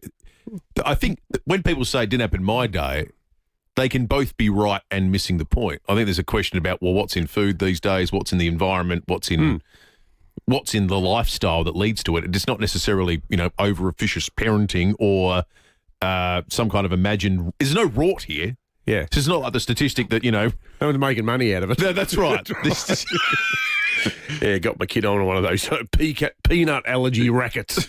Really cashing in. We've got a peanut plan. Yeah. All food taken care of. It's great. Yeah, that's right. Doesn't exist. Hey, should we give the family pass to someone? Yeah, let's give it to Vanessa. All right, Vanessa, you've got the Royal Show family pass coming your way. Stay listening. We'll have more opportunities to win those over the course of the week. Also coming up today, we've got a Care Alert Smart Dial to give away. Stay listening for your birth year, and a $200 kitchen warehouse voucher that we'll give away a little bit later in the morning. Let's do some police home care text, shall we? I really want to read this one out. Ian, Mr. Penberthy and Mr. Goodings, your patronage to this man Maguire makes me sick to the stomach. The early release of the news last night about Ranken was irresponsible and wrong on the Eddie Maguire channel. Very un-South Australian, and also reeks of how unprofessional the VFL are. Okay, so what, we don't talk to Eddie Maguire for what reason? Are we that myopic and juvenile as a state that because of the friendly banter over the years or the prison bars, RG bar, I don't know what it is. Do we just say no? This bloke's persona non grata. And if the guy's so connected, he breaks the story that's 100% correct. Do we just sit here in our little, provincial Hicksville town going, "Oh, we're not talking to any Victorians about this"? It really is quite pathetic, isn't it? I fear for the future of breaking at 8 too if we have to wait for official channels to talk about things in future. I know. That's sort of your job when you're in the media, to find out stuff that everybody's really interested in. But seriously, I actually reckon Eddie is the kind of fan people should strive to be. Totally passionate about his club, but keeps it in perspective. He's the ultimate football administrator, I think. I think everyone would love Eddie Maguire to be the president of their football club. I actually reckon he'd be a better AFL CEO than Andrew Dillon. Miles ahead. Or definitely a better chairman than Richard Goyder. In fact, let's start the campaign. He would get it from a fan's perspective. That conversation we had with him, we ended by taking the PIQ out of him about the umpiring on Saturday, and he can laugh about it. Totally. He gets that all, and he's opened the conversation by saying how devastated he is that one of the greats of the game isn't going to be playing.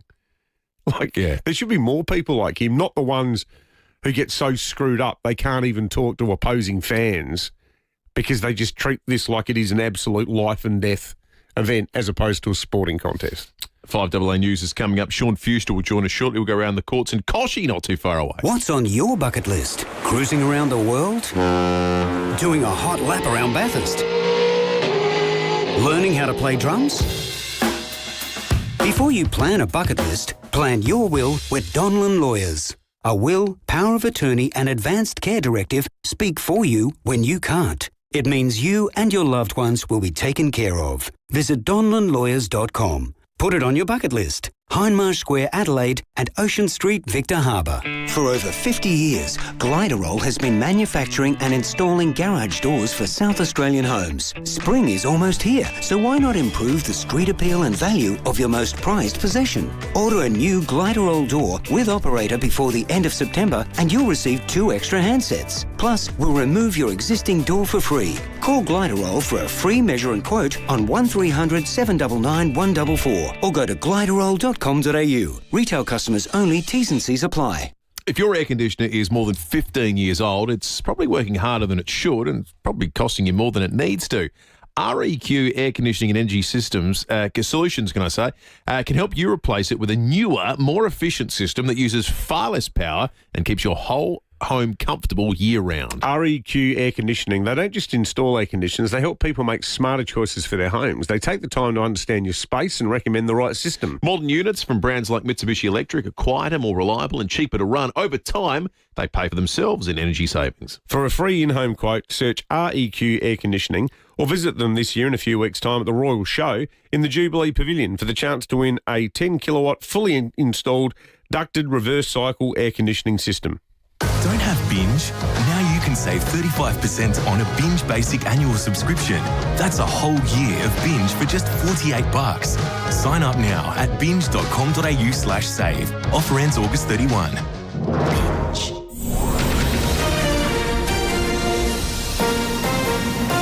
This is 5AA News. Always Adelaide. Sunny and 19 today with the 7:30 news. Good morning, I'm Mel Usher. Chipped windscreen. RAA approved repairer Complete Windscreens repairs it from just $99. Find the big red koala. The AFL and Adelaide Football Club are set to confirm Isaac Ranken's sanction today. Last night, Eddie Maguire told Channel 9 the Crow will be suspended for 5 games over a homophobic slur. That means he'll miss the entire final series. Eddie has told David and Will the league have been upfront about the penalties slurs will attract. They've said in the last 18 months, we start with 3 and every time somebody else comes up, we're going to add a week, and they pretty much did that. There will be an opportunity for the club to appeal the sanction and try to get it reduced. A popular Indian restaurant at South Plympton has been gutted by fire. Peter Caldecott from 7 News says the alarm was raised for Dialer Curry on Marion Road just before 4:30 this morning. A passing motorist actually saw smoke coming from the building. When firefighters got here, there were flames leaping out of the roof. They had about 30 firefighters. Took them about an hour to bring it under control. The fire is being treated as suspicious, the damage bill sitting at $400,000. 2 people have been arrested after the stolen SUV they were driving ran out of petrol. It happened on the north-south motorway at Hindmarsh overnight. As the occupants walked away from the vehicle, cameras allegedly captured a man dumping a bag containing a knife, a baseball bat and a small quantity of drugs. The car was reported stolen from a Hawthorn unit block on the weekend. A 30-year-old Woodville South man and 22-year-old Adelaide woman have been charged. The Prime Minister will be in SA today in the wake of the algal bloom crisis.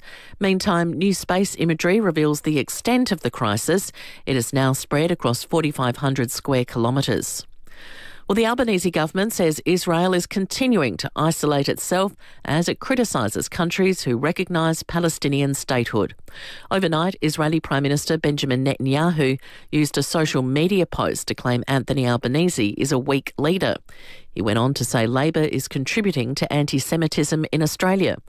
Mr Albanese is yet to personally respond to the criticism, but his Home Affairs Minister Tony Burke has told the ABC Israel is damaging itself. The issue that you go to particularly there about strength versus weakness.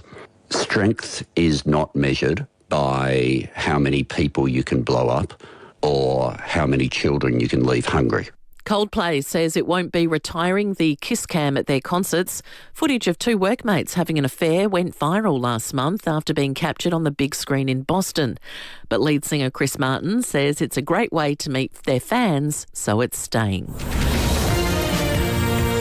Now turning to 5AA Sport. Agostino Mitsubishi's is overstocked with demos that must be cleared. Upgrade your vehicle today. Nailsworth and Mawson Lakes. It's over to Tom Wren. Thank you, Mel. As we heard earlier, Adelaide star Isaac Ranken is set to be suspended for 5 matches over a homophobic slur. The ban will see Ranken miss the ladder-leading Crows finals campaign. Former captain Rory Sloane telling Nine's Footy Classified it's a devastating blow. It's probably not surprising, though. I think the general feel from the club since they found out was this was always going to be the case. The only choice they have is to accept it and move on, and that's what they'll do. Their squads win finals. A 4-wicket haul from South Aussie Travis Head hasn't been enough to help Australia to win its opening ODI clash against South Africa in Cairns. Head took 4 for 57 from his 9 overs as the Proteas amassed 8 for 296 from their 50 overs, and Head then made a quick-fire 27 from 24 balls, while captain Mitch Marsh smashed 88. but the Aussies were skittled for only 198. Keshav Maharaj, the star, with career-best figures of 5 for 33. And he says he was excited to play in the spin-friendly conditions. Yeah, I think the boys spoke about it in the T20s, coming off on a similar wicket, that there was a little bit of turn as the game went on. But I think my life was made easier when Pranellan got the first wicket and he bowled exceptionally well on the debut. And then, I just tried to utilise the conditions and use the angles of the crease, and fortunately enough, I got the reward today. And Aussie Bernard Tomic's improved form has continued. He's just won his US Open qualifying match against American Patrick Gibson in straight sets. And that's the 5AA Sport. Now checking 5AA traffic. Morning there at Torrens Park. A burst water main to look out for this morning. The intersection of Blythewood Road and Blair Road, really busy intersection too, so that'll be really slow this morning. Also slow at South Plympton. There's due to a restaurant fire overnight. Marion Road closed, one lane outbound just near Crossroad, and urgent gasworks at Morford Vale, Main South Road near O'Sullivan's Beach Road. Camera Baxter Road, Salisbury North. Here's another ding-dong deal from Uber Eats. $10 deals on select Pet Barn treats, including toys. Head to Ding Dong Deals on the Uber Eats app. Ends August 24. Fees, T's and C's apply. Adelaide's most accurate traffic on 5AA. The 5AA forecast, 19 and sunny today, becoming cloudy tomorrow 20. Friday, partly cloudy 19. The same again Saturday, 16. Right now, it's 10 degrees on 5AA, always Adelaide. The most exhilarating motorsport weekend of the year is here. Brand new endurance epic, the AirTouch 500, September 12 to 14. 500 kilometres of full throttle supercars action, alongside the international stars of the FIVEAA TCR World Tour and Australia's biggest support program. Plus there's trackside camping, live music, food trucks and entertainment for the whole family. And kids 15 and under, they're in free. The AirTouch 500 at the Bend. Tickets at thebend.com.au. It's on now. Wayville Hyundai's demo clearance. Every demo has been priced to clear. That means a huge in-stock range, big savings, and ready to drive away. Change the way you Hyundai at Wayville Hyundai. Visit wayvillehyundai.com.au. It's game on at Hyundai with offers on new and demonstrator models. Visit your participating Hyundai dealer today. David Penberthy and Will Goodings, 5AA Breakfast. 24 to 8.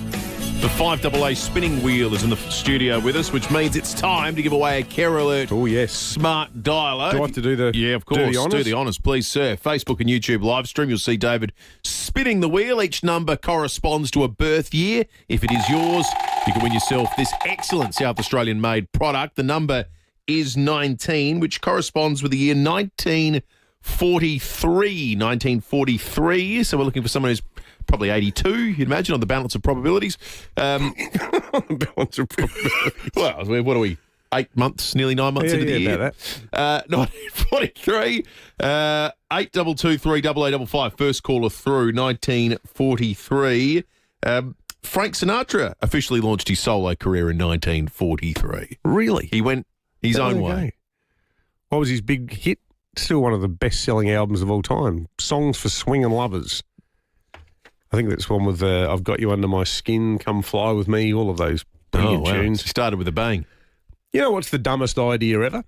Getting Snoop Dogg to play at the AFL Grand Final. It's the amount it's looking pretty ordinary in light of recent events. I reckon one of the dumbest things any sport administrator has ever said was, see that quote from Andrew Dillon where he said, if you had to find someone who encapsulated all of the excitement of an AFL Grand Final, well, who better than Snoop Dogg? What? He's a remarkable combination of not having popular appeal and embodying a lot of things that the AFL stands against. Yeah, yeah. They should announce the Isaac Ranken suspension today in conjunction with we've had a rethink on the... Yeah, completely.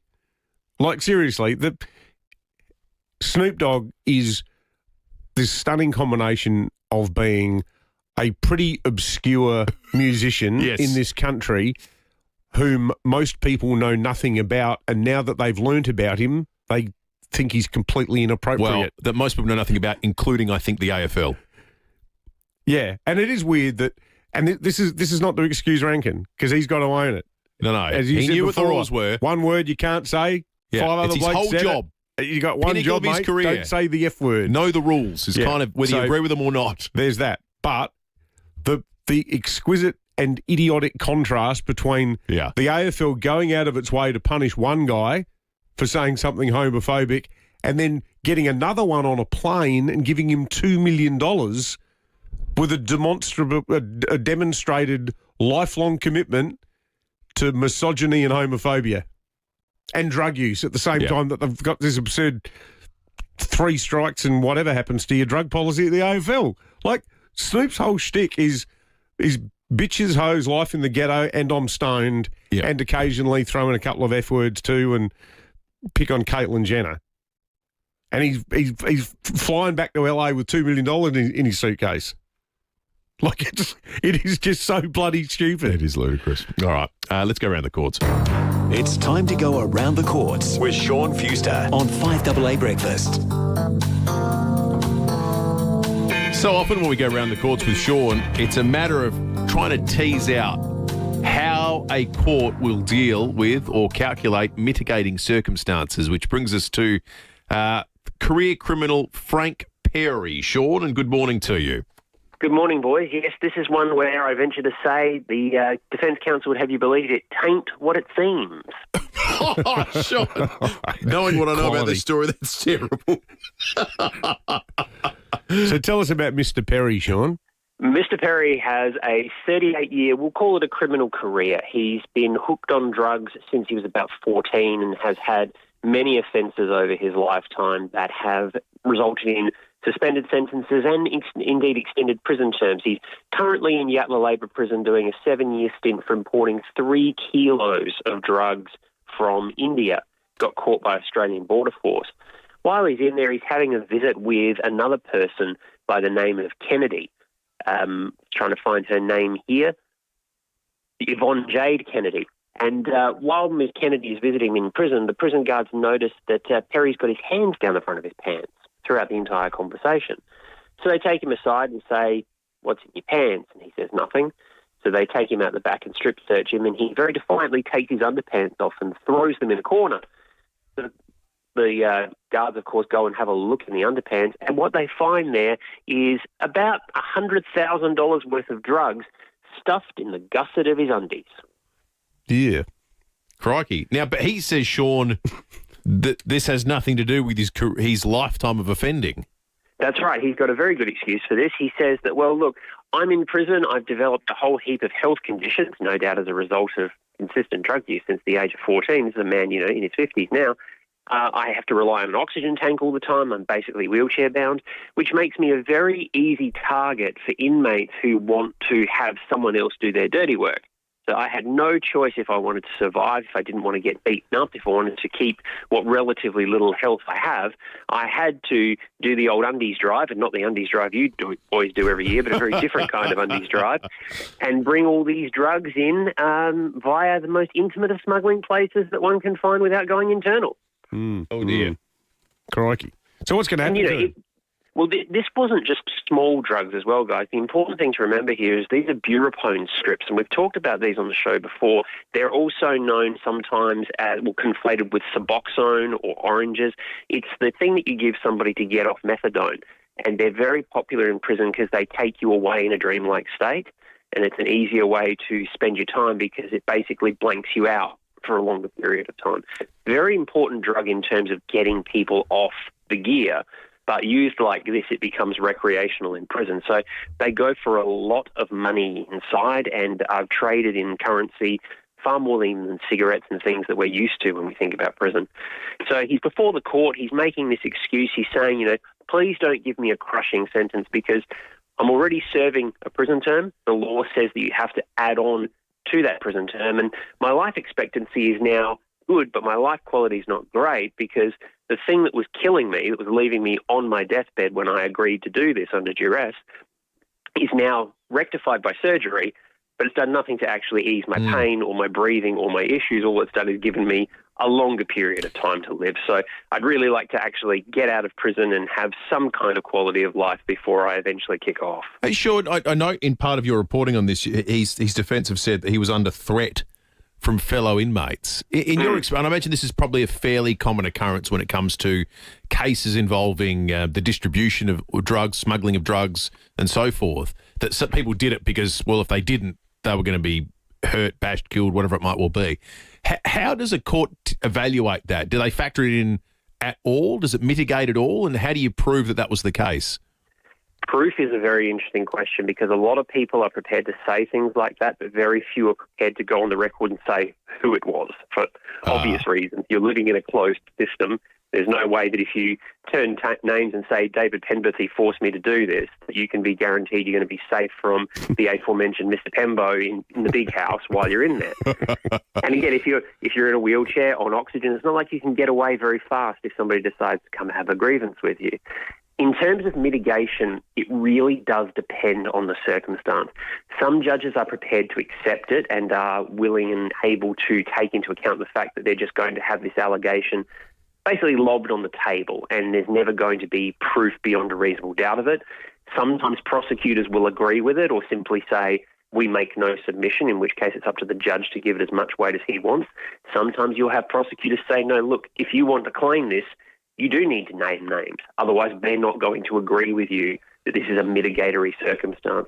In this case in particular, with Mr. Perry, the prosecution agrees that there was, as they put it, some element of duress involved, and as a result, they're not opposed to it being part of the sentencing matrix. Fascinating stuff. Sounds like the classic example of a man who's landed himself in a pickle that's entirely of his own making and is now thrashing around asking for clemency. Good on you, Sean. Great stuff as always. Sean Fewster, Chief Court Reporter for The Advertiser. I've got to say, the drug history like that, I'm surprised this bloke hasn't been approached by the AFL to sing. Gosh, he's coming up in just a moment. Speaking of the AFL, bit going on Portway as well this week. By the way, I think was it for Isaac Regan, we might be talking a lot about the Ollie Wines suspension this week. 3 weeks it was upheld that was just stupid. Also, Travis Boak's final game and Ken Hinkley's final game. There's a lot going on in the AFL at the moment. We'll talk with Koshy about that and pretty limp opening to the old productivity roundtable yesterday. We'll talk about this in just a moment. This thing is actually like it's a cipher. It's a symbol of the lack of productivity in this country, that everyone's flying their business class to do nothing for 3 days. Come up with the lamest ideas, or everyone just to repeat the ideas they've always had. Yeah. All right, let's check traffic. We'll get into that shortly. Enjoy your outdoor area all year round with an opening and closing roof designed, manufactured and installed locally by Louver House. At Torrens Park, Pearce, Watermain, Belair Road near Blythewood Road, South Plimpton, one lane closed outbound Maureen Road at Crossroad. That's due to an overnight restaurant fire. For Dunn, Carvey Truck at the moment, freeway up track near Mount Barker Road, but good news, no great delays through there. And Morford Vale, Urchin Gasworks, Main South Road near O'Sullivan's Beach Road. Early morning camera today, Griffiths Drive, Moana. Harris Scarf's friends Mega Sale ends today. Don't miss out on mega offers across bedding, kitchen, electrical and more.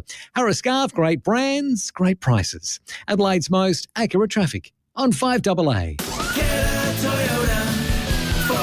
Deliver more with Toyota, the world's #1 forklift brand. Choose from a great range including pallet jacks, walkie stackers and reach forklifts, right up to their leading Toyota counterbalance forklifts. Legendary reliability and safety with cleaner, greener electric options. Toyota can tailor the right forklift solution for you. It's all part of the Toyota Forklift Advantage. For more, visit toyotamaterialhandling.com.au. Get a Toyota forklift. 50 scorching summers. 50 freezing winters. And only one Morford Air helped us through it all. Adelaide's own homegrown family air conditioning company, Morford Air, has kept South Australians cool and warm for over 50 years. That's half a century of comfort. So when it's too hot or cold to bear, reach for the Morford Air. morfordair.com.au. Morford Air.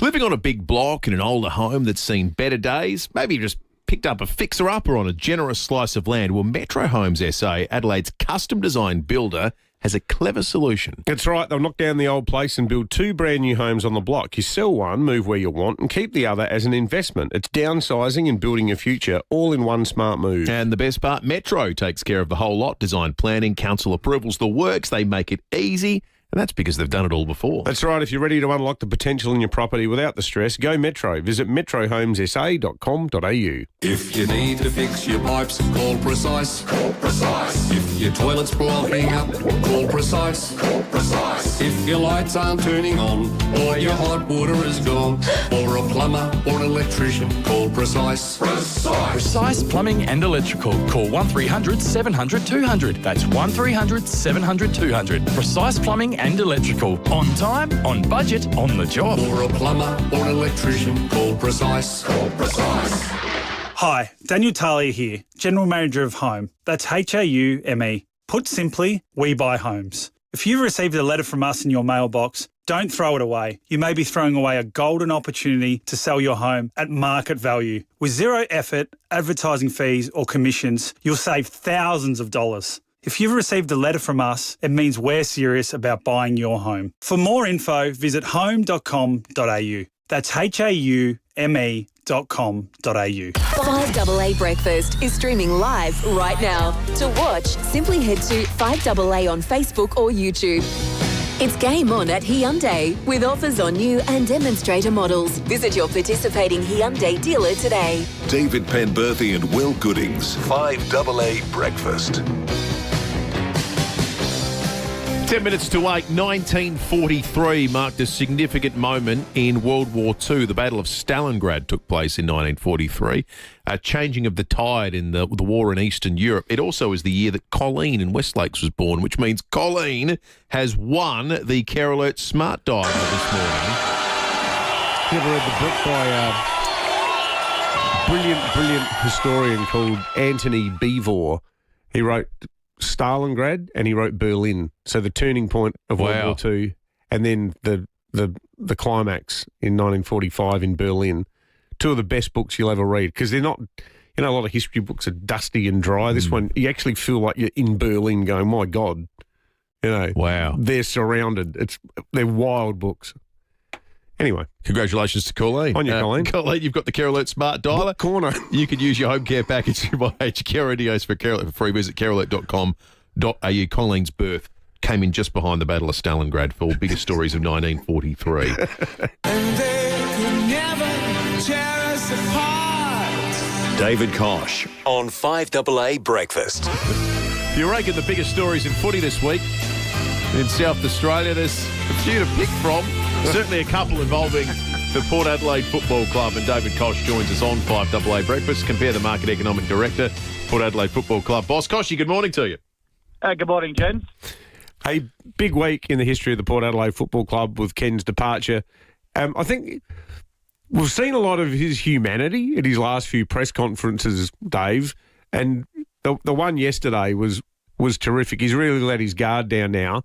How do you think he should be remembered by Port people? Look, history says, we all know he didn't make a grand final. He made a heap of preliminary finals. In terms of home and away percentage, it's a club record for a coach, but he didn't get the big one. And unfortunately, in football, with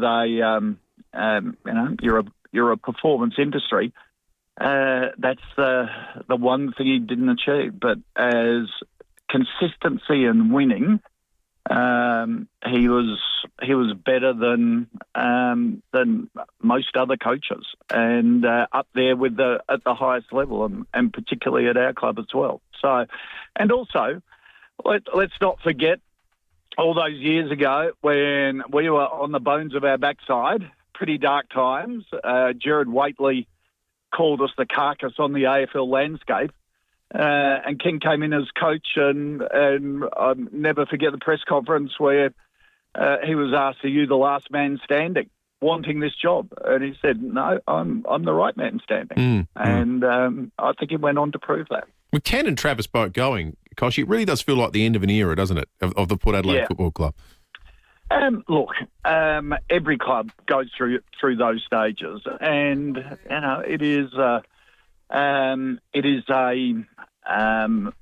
industry which goes through phases. I think what makes it particularly important with both Travis and Ken is that they stuck with the club during really dark times and helped rebuild it. And I think, to their enormous credit, they've written their own pages in Port Adelaide's history as really sticking with the club when a lot of people were giving up on them. Do you feel like you missed out on Isaiah Wangadeen Miller, Akoshi, or do you feel like you just have to wait an extra 2 years? Oh, we hope we just have to wait another year or two. He's a sensational player. I think there are 17 other clubs who are waiting for him, and no doubt our crosstown rivals as well. So, look, he's a great young man, terrific connections with South Australia, terrific connections with a number of our players, and any club, any team would love him to be part of their squad, and we're no different.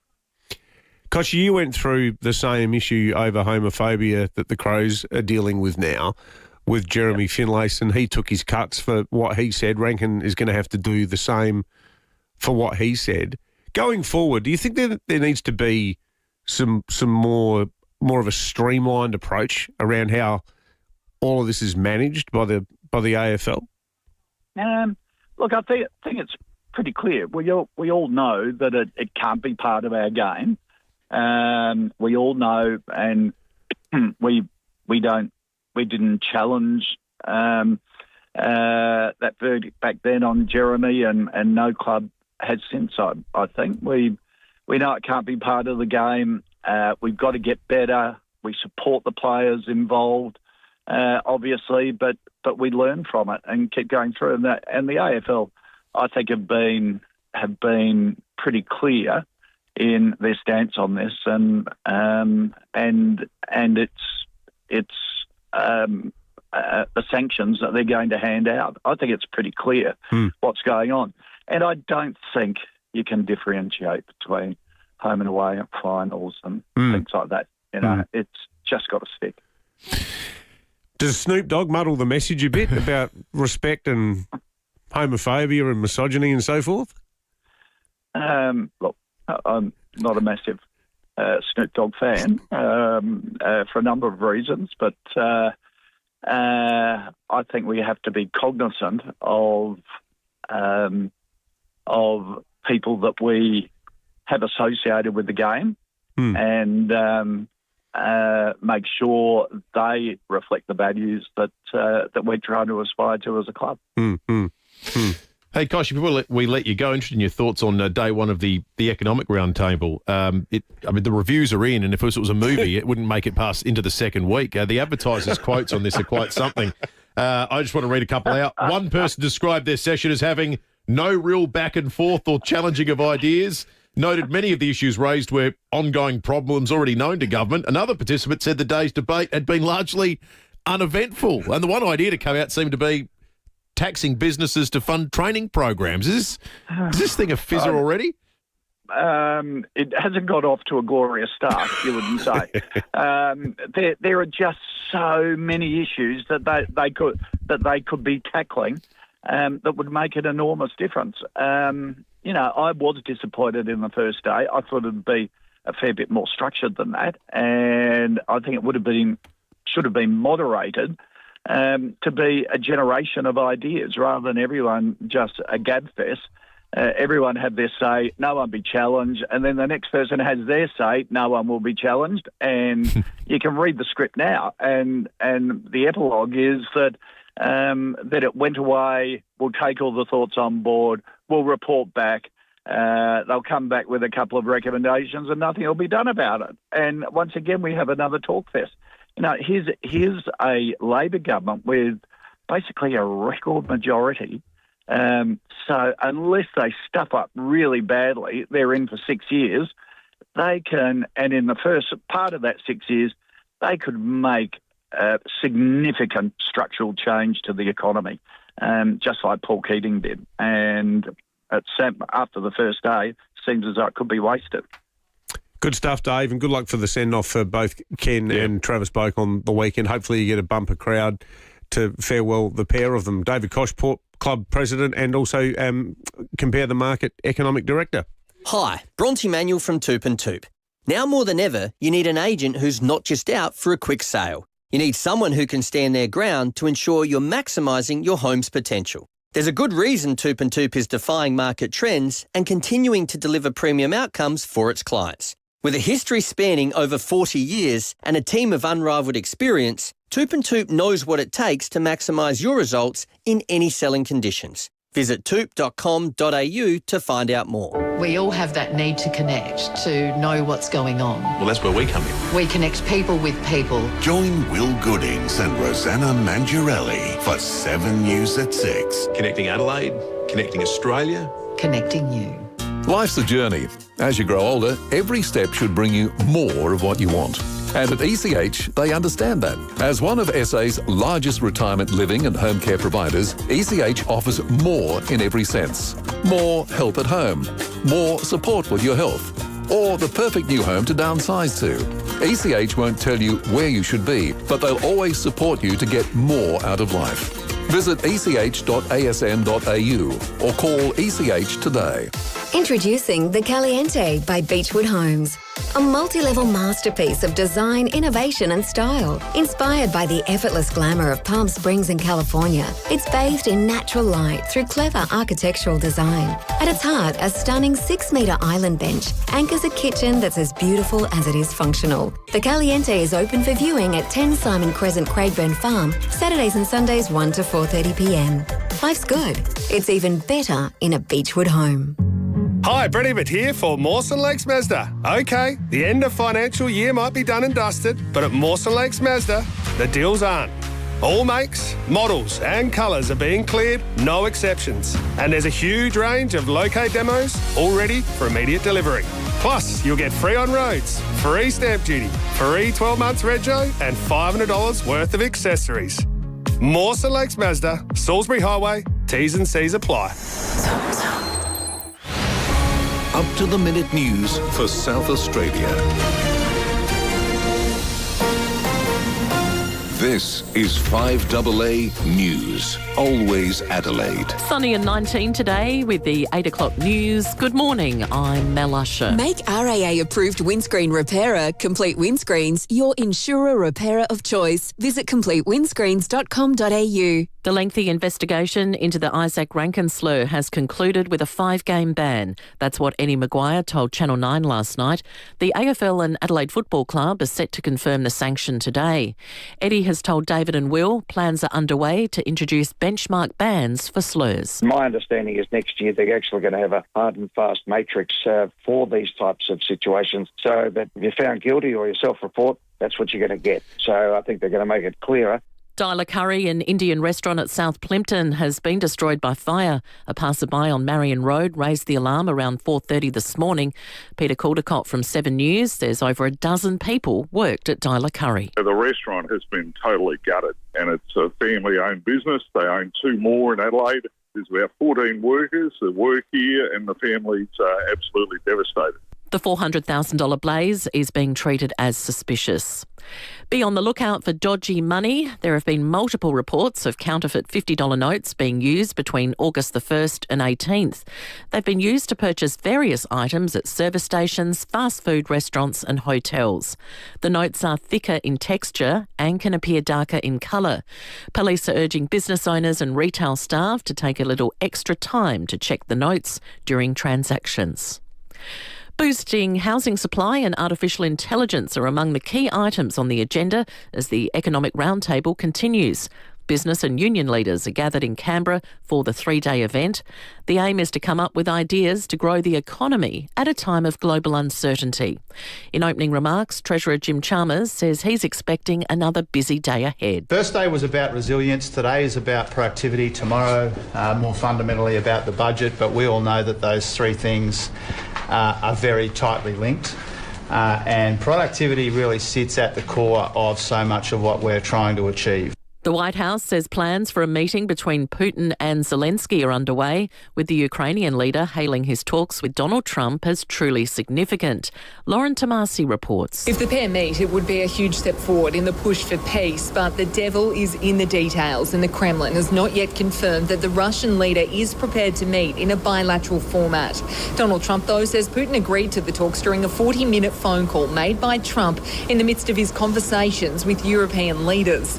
Off the back of those talks, members from the Coalition of the Willing, including Australia, joined a virtual call today with the group looking to coordinate a position for Ukraine moving forward ahead of the next round of talks. Now turning to 5AA Sport. Agostino Mitsubishi's is overstocked with demos that must be cleared. Upgrade your vehicle today. Nailsworth and Mawson Lakes. It's over to Tom Wren. Thank you, Mel. As we heard earlier, Isaac Ranken is set to be slapped with a 5-match ban from the league for the use of homophobic slurs during the game against Collingwood on Saturday night.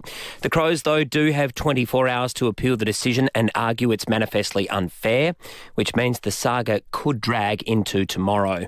Meantime, Port Adelaide will farewell coach Ken Hinkley and former skipper Travis Boak on Friday night against Gold Coast.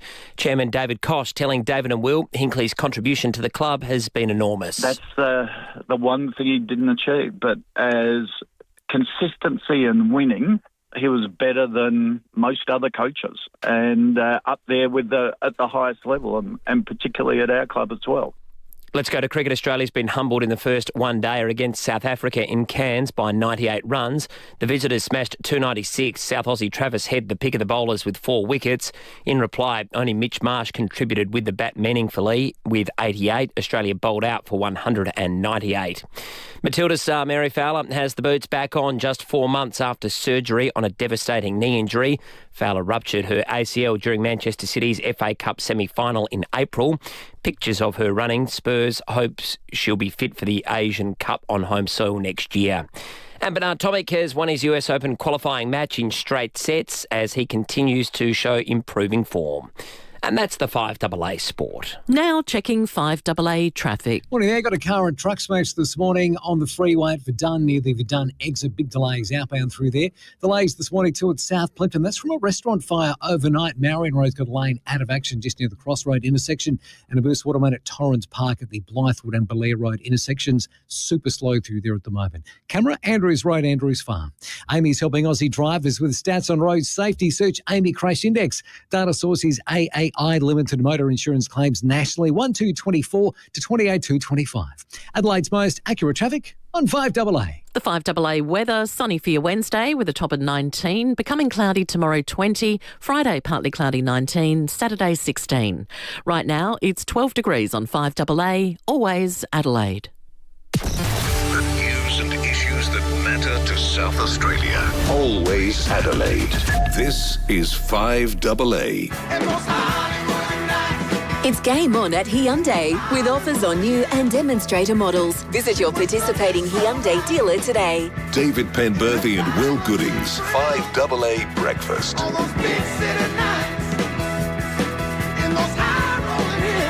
6 minutes after 8, breaking at 8 shortly. Police Commissioner Grant Stevens is coming up on the program as well. We'd love to tell you the Prime Minister was coming up. We've been trying for weeks. Knew he was in town. We've been covering the algal bloom since the 18th of March this year. He's here finally on the 20th of August and not available, not interested. We've got a new segment. We call it Guess the Mayor. Which mayor said this via text to Will and I 1 hour ago? If the PM doesn't declare the algal bloom a natural disaster in SA today, he might as well save the jet fuel and stay in Canberra. This monster is spreading still and the lack of commitment from Canberra is alarming. It's bullshit. Guess that mayor. And can we just say we agree 100% with everything he said? Yeah. I think I've got a fair guess of who it might be just by some of the language involved. Yeah, if you guess right, I'll give you $1. But he's right. He's completely right. The only way, if you're listening, Albo, the only way the federal government can get itself back on the dance floor on this issue is by declaring this a natural disaster. If you do that, the relationship between you and South Australia is back on an even keel because Murray Watt has destroyed confidence in your government over the last 3 months with his utter slothful indifference to the management of this. We know that he has given us $14 million, for which we are grateful.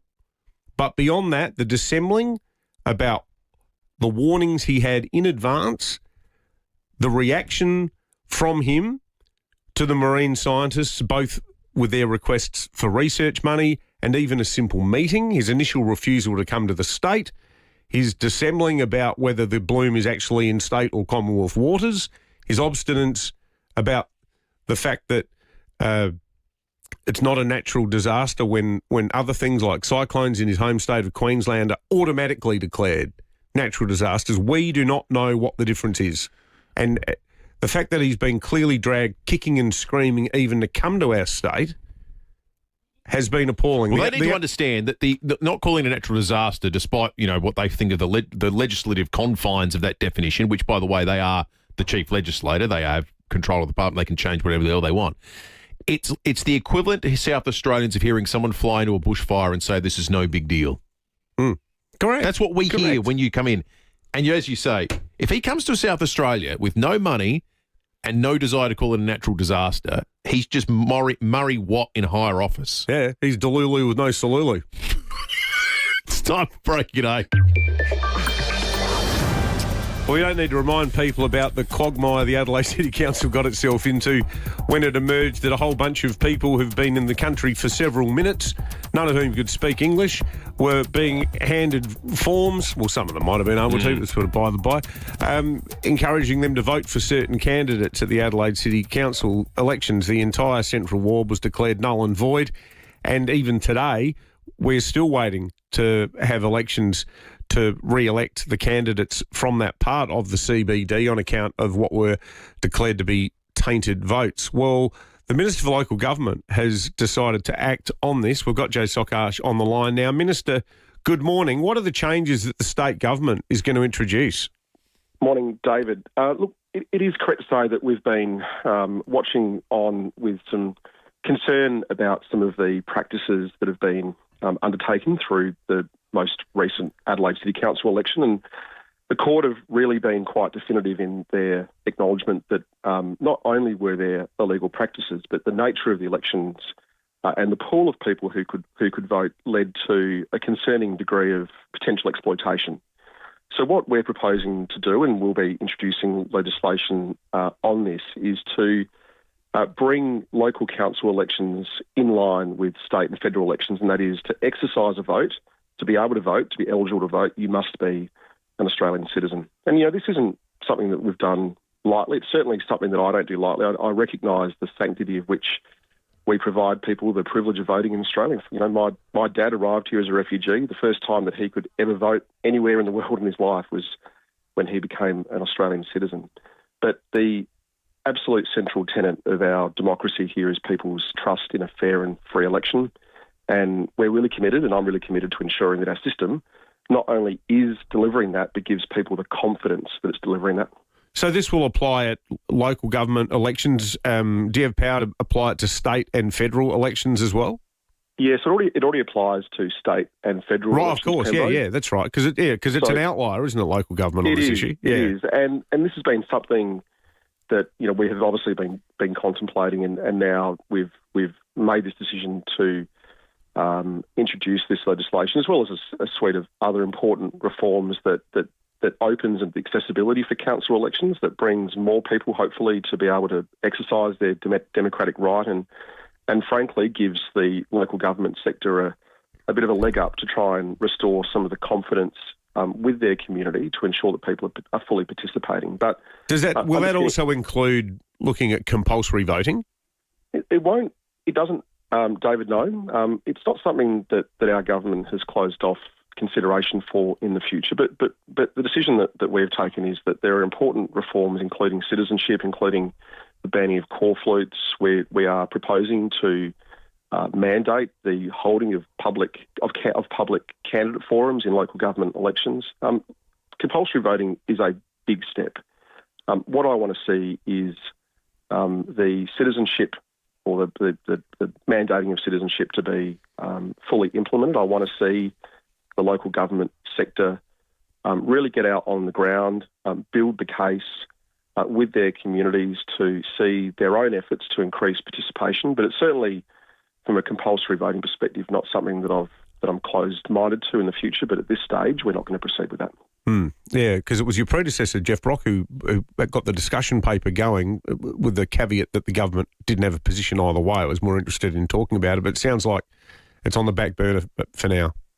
Yeah, look, as I said, we think that there is a case that may be made for it in the future, but also there is a very real acknowledgement from the local government sector that compulsory voting is very costly, and local government elections, the cost of which are fully borne by local ratepayers. So I want to see the sector get out and do what they're known to do, and they're the local the part of government which is closest to community. We want to see that trust be rebuilt. We want to ensure that we, as a government, deliver strong integrity in election processes, and then something that may be considered in the future is compulsory. But it's a bit of work to be done between now and then, if I'm honest, David. And by taking this pretty progressive step forward to codify citizenship, we are making a pretty strong statement to say that voting is a privilege. Voting is a central tenet of our democratic privileges here, and nothing is more important for a government to do than to deliver the confidence in these election systems. Absolutely. Minister for Local Government, Joe Selkarsh, thanks for joining us this morning. Should give old Frank Pangallo a bit of credit for this. When he back before he joined the Libs, he was the first MP to start jumping up and down about it when he was still a SA best candidate. Hey, big shout out to all the mums and, I should stress, dads, and probably a lot of grandparents too. You've been grappling with the glue gun and the tweel and the how do you say it? Twile, whatever that fabric is. I haven't got to that stage yet. Kate went to Spotlight on Port Road on Sunday. Said it looked like the front row at Lollapalooza. There were people hurling themselves over the barriers to get their hands on wobbly eyes, raffia, crepe paper, you name it, anything, fabric, glue sticks. Book Week has become a juggernaut. You're only years away, Will. You'll be up all night turning Rosie into the very hungry caterpillar. That'll be your excuse for not coming into work in 3 years' time. You've done yourself a mischief. I think I'd rather just come into work on the faff overlocker or something. Yeah, no, that doesn't sound very good at all. Hey, we've got it's great. We've got a $200 kitchen warehouse voucher to give away. The new kitchen warehouse in Payneham is throwing a housewarming party. Don't miss exclusive one-day offers, giveaways and more this Saturday. Kitchen warehouse on Payneham Road, $200. On the 12th of January, 1993, Lynn McGranger took over the role as Irene Roberts on Home and Away, a role she held until last night. I can't tell you how much our friendship means to me and how hard it is for me to say goodbye. I want you to remember that life moves so quickly. So make every moment count. Don't be scared of change. You never know what's around the next corner. And most importantly, take care of each other. At the end of the day, that's what matters. Friends and family. No regrets? None, love. Life's too short. So for the $200 kitchen warehouse voucher, we want to ask you about the most memorable or biggest moments in the history of Australian television. This is going to be an article of history, this kind of talk topic, because we're increasingly in a world of choose-your-own-adventure TV where everyone streams everything. But once upon a time, moments like that on shows that were watched on free-to-air television stopped the nation. Weddings, deaths, you name it, because we're all watching one of three things probably. So we want to know from you the biggest moments in TV history. We've got a $200 kitchen warehouse voucher, which of course with their housewarming party this weekend is going to go a long, long way. Get calling now, 8223 0000. We'd love to hear from you. I think my generation was still recovering from poor old Molly. Oh, country practice. That was shocking. So sad, heartbreaking. Everyone still talks about that. It would have been before you were born, probably. No, well, no, I don't think so. I reckon it was late 80s. Oh, yeah, 83. Oh, you reckon it was early 80s? I thought it was later than that. No, it was early 80s. It was definitely early 80s. It's left. Oh, maybe I'm wrong, 83. What year were you born? 83. The other great TV moment from 83 was Richard Carlton. So, Mr. Hawke, how do you feel about the blood that's on your hands? You never get it right, do you? Yeah. You are an impertinence, Mr. Carlton. You sit there with your quizzical little face. That's it. You're doing it now. God, that was good. Couple of good nominations there. 8223 0000. Win yourself a $200 kitchen warehouse voucher. Traffic first. Enjoy your outdoor area all year round with an opening and closing roof. Designed, manufactured, installed locally by Luberhouse. Morning there at Torrens Park, Abuse Watermain, Belair Road near Blythewood Road. That area even slower this morning. South Plimpton, one lane closed outbound Marine Road at Crossroad. That's due to an overnight restaurant fire. And you'll find a covered truck with big delays at Verdun. It's on the freeway up track near Mount Barker Road. Moffat Vale, Urgent Gasworks, Main South Road near O'Sullivan's Beach Road with a camera this morning, President Avenue, Andrews Farm. Today is the Anytime Fitness Day Zero sale. Sign up for $0 and get 4 weeks free at your local Anytime Fitness Club. Don't miss out. T's and C's apply. Adelaide's most accurate traffic on 5AA. The 5AA Sports Show. Rowie and Timmy G. Just so disappointing for me as a Crows fan. My overarching emotion is we've scored an own goal. And in Hardwick's terms, we've kicked ourselves in the nuts. Yeah. You know, an injury is one thing. Getting into this time of year, and you know September, what does the coach say? Yeah. Get everything right. The 5AA Sports Show. Sometimes you need a bit of luck in the game, but you can control this one. You can control this one. Weekdays from 4 p.m. on 5AA. Always Adelaide. Build like a brick house. Basic Trailers make quality trailers of all sizes here in Adelaide. Made with Australian steel, you get 12 months warranty and factory direct pricing across SA. Visit basictrailers.com.au. Basic Trailers. Basically better. IKEA is here to help you say goodnight to clutter with 15% off Pax wardrobes for IKEA family members. Not a member yet? Join today. It's free. Offer ends 25th August. Terms, conditions and exclusions apply. IKEA. Now, this is important. South Australia's leaders and scientists could not be any clearer. Local seafood is safe, it's superb, and it is worth backing. Even the Premier's home cooking rules are championing SA seafood to keep fishers and families going, and they are right behind it at Samtas Seafoods. Yeah, the advice could not be clearer on this. The industry is responding with top-tier science and strict checks. Deep offshore fisheries remain an outstanding, clean choice. And at Samtas, that's exactly what they source, and it's what they serve. Safely, proudly South Australian. And how good is this for SA Hospitality? Congratulations to MasterChef Australia winner Laura Sharrod, co-owner of Adelaide's Nido and Fugazi, both proudly supplied by Samtas. World-class kitchens, choose them and your family can too. Oh, Fugazi's so good. From garfish and King George whiting to squid, king prawns and blue swimmer crabs, only fished from 100% pristine SA waters, plus Smoky Bay oysters, open fresh daily. When you buy SA at Samtas, you're supporting SA fishers and oyster farmers. The famous 4 kilo for $60 mix and match deal remains on. Simple, budget steady seafood for smart weekly shoppers. Go into Samtas Seafoods. You'll see me there. 201 Richmond Road, Richmond. Factory direct prices, open 7 days. Steinborner has done it again. The Jack T9 Ute has landed at Jack Motors in Gawler. Enjoy a 5-star ANCAP safety rating, 7-year unlimited K warranty, 7-year roadside assistance, 7-year capped price servicing. The Jack T9 impresses with a turbocharged diesel engine, 4x4 dual-range transmission, 3-tonne towing capacity, and it can easily handle a full-size Aussie pallet with a 1,045-kilo payload. All this from $39,990 drive away. Jack Motors. It's well worth the trip. Gawler, Barossa and Clare, or at gawlerjackmotors.com.au. Launch into study at Adelaide University. Learn from world-class academics in state-of-the-art facilities and graduate ready for the career you want. Search Adelaide University and prepare to launch. Can't wait to see your future home? Let's bring your vision to life. Visit one of Rossdale Homes' many display villages across Adelaide and the Hills. Explore our stunning layouts, finishes, and our latest designs for inspiration. Whether it's single story, 2-story, split level, or even a custom build, our friendly Rossdale team is here to answer all your questions. For open times and locations, visit rossdalehomes.com.au. Rossdale Homes, your local SA builder, because trust is a must. Rosanna Mangiarelli here from 7 News. Join me and Will Goodings for Adelaide's leading news hour, 7 News, tonight at 6 o'clock. It's game on at Hyundai with offers on new and demonstrator models. Visit your participating Hyundai dealer today. David Penberthy and Will Goodings, 5AA Breakfast. 23 after 8, June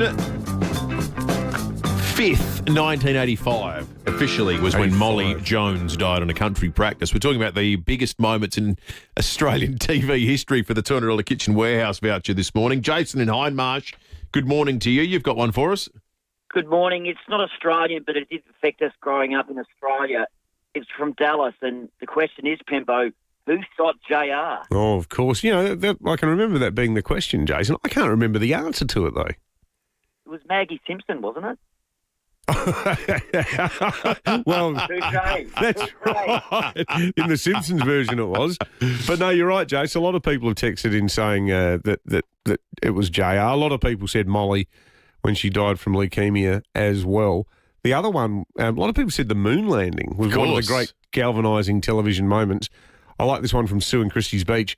The bomb going off in number 96 was huge for me. I was about 12 at the time. Good on you, Sue. Well, I'll tell you what, you turn on your TV at 6 o'clock most nights at the moment, you're going to see pictures of distressed sea and marine life in South Australia, or dead marine life in South Australia. We've been covering this story since March. I think we've probably talked about it almost every single day since then. Well, finally today the Prime Minister is in town to inspect the damage. Beyond that, we're not sure what, if anything, that he's going to announce or recognise. We've asked him on. He's declined that opportunity to talk to South Australians. Instead, we're going to chat with someone who has been leading the charge on getting something done when it comes to the algal bloom here in South Australia. That's South Australian Greens Senator Sarah Hanson-Young. Sarah, good morning. Good morning. Thanks for having me. So, Sarah, what do you want to see from the PM when he's in town today? Well, I'd like to see some recognition of what a disaster this environmental catastrophe really is, and a national disaster. The fact that it is been months now and the government at a federal level has refused to really acknowledge the extent of it. And yes, the $14 million from that the federal government put on the table after cries for help were ignored for too long. $14 million is good, but it really is a drop in the ocean, frankly, of what is going to be needed in the short, medium and long term. As the Prime Minister's finally got here, I was talking to somebody at the supermarket yesterday and said, the Prime Minister's in town, and they said, better late than never. And that is the view of South Australians in relation to this. And I think I sympathise with that. I think it's a shame it's taken this long to get the guy in the top job here. But he is here today, and we need to see him understand the real extent of this. People are saying, does it matter whether these things are declared a disaster? Yes, it does, because it sends a message to not just the community, but to every public servant in Canberra, across departments, that this is a matter of priority, that this needs to be supported, looked at, watched and dealt with. And there's no stronger message that this is an issue, a climate disaster, climate-related, that the Prime Minister's worried about than him declaring it a disaster. The Senate, Sarah, is the state's house, 12 people from each state, a couple or four or whatever it is from the territories. But it's almost like a focus group for Australia. If you said, okay, we're gonna pick 12 people, and the voters pick the 12 people who represent the state. As a South Aussie there, does it surprise you the limited extent to which your colleagues from elsewhere seem to know that this is a big deal? Yes, look, we've only had 2 weeks of Parliament since the Parliament resumed. We go back next week, which is good. But yes, it's been interesting listening to my colleagues in other states, and frankly, I come back to that basic point that I know the two of you have made many times on your show. Is that if this was happening on Bondi, if this was happening on in the beaches in Sydney, it would be already declared a disaster by the Prime Minister. They would be having everything rolled out, and we wouldn't be finding out after the fact that scientists had warned of this and had been ignored. It's one of the reasons why the Senate has now established the Senate inquiry. I think last time I was on your show, I said I was going to Canberra to get that parliamentary inquiry established. That has now happened. Submissions are open, and it's if you just excuse me for 1 minute, a call out to South Australians that they're public submissions. So if anybody wants to participate in that inquiry, please go onto the Parliament House website and send through a submission. Tell us about how this is impacting you, your community, your business, your family, your well-being. We really want to hear from South Australians who are being impacted.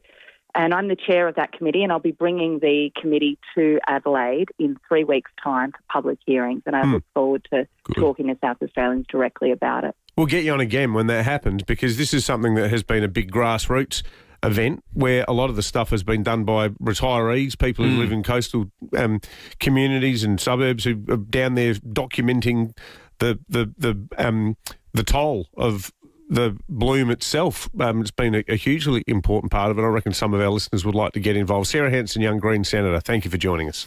It's 29 after 8, 5AA News on the way. Immediately after it, we'll be joined in the studio by the Police Commissioner, Grant Stevens. Living with diabetes? Ditch finger pricks with Freestyle Libre, the wearable sensor that monitors glucose levels straight to your phone. Trial it now for only $15 at freestylelibre.com.au. T's and C's apply. Follow directions for use. Hey there. I was just wondering if your car's due for a service. What's that little sticker on your windscreen say? If it's coming up soon, book into Mawson Lakes Volkswagen. If you're new to us, we do things a little differently, like next day servicing, complimentary loan vehicles, a free car wash and vacuum, and if the week is a bit hectic, we service on Saturdays too. Mawson Lakes Volkswagen for next day servicing. Salisbury Highway, just a short drive from the city. Is your outdoor area living up to its potential? If not, speak to the team at Louver House, who transform your outdoor area with an opening and closing roof. Packed with technology, a Louver House roof gives you control of natural light and airflow, and it will keep you dry with smart built-in rain sensors. Plus, you can use it night and day with options like LED lighting. Based right here in SA, Louver House is a family-owned and operated business that handle the whole process from planning, design, council approvals, local manufacturing and installation. That's right. We've met Rod and the team. They're wonderful people, and they'll give you peace of mind that they do it right. So if you want your outdoor area transformed with an opening and closing roof that's ready for next summer, call Louver House today for a free, no-obligation design, measure and quote. See the light with Louver House. louverhouse.com.au. 5AA Breakfast is streaming live right now. To watch, simply head to 5AA on Facebook or YouTube.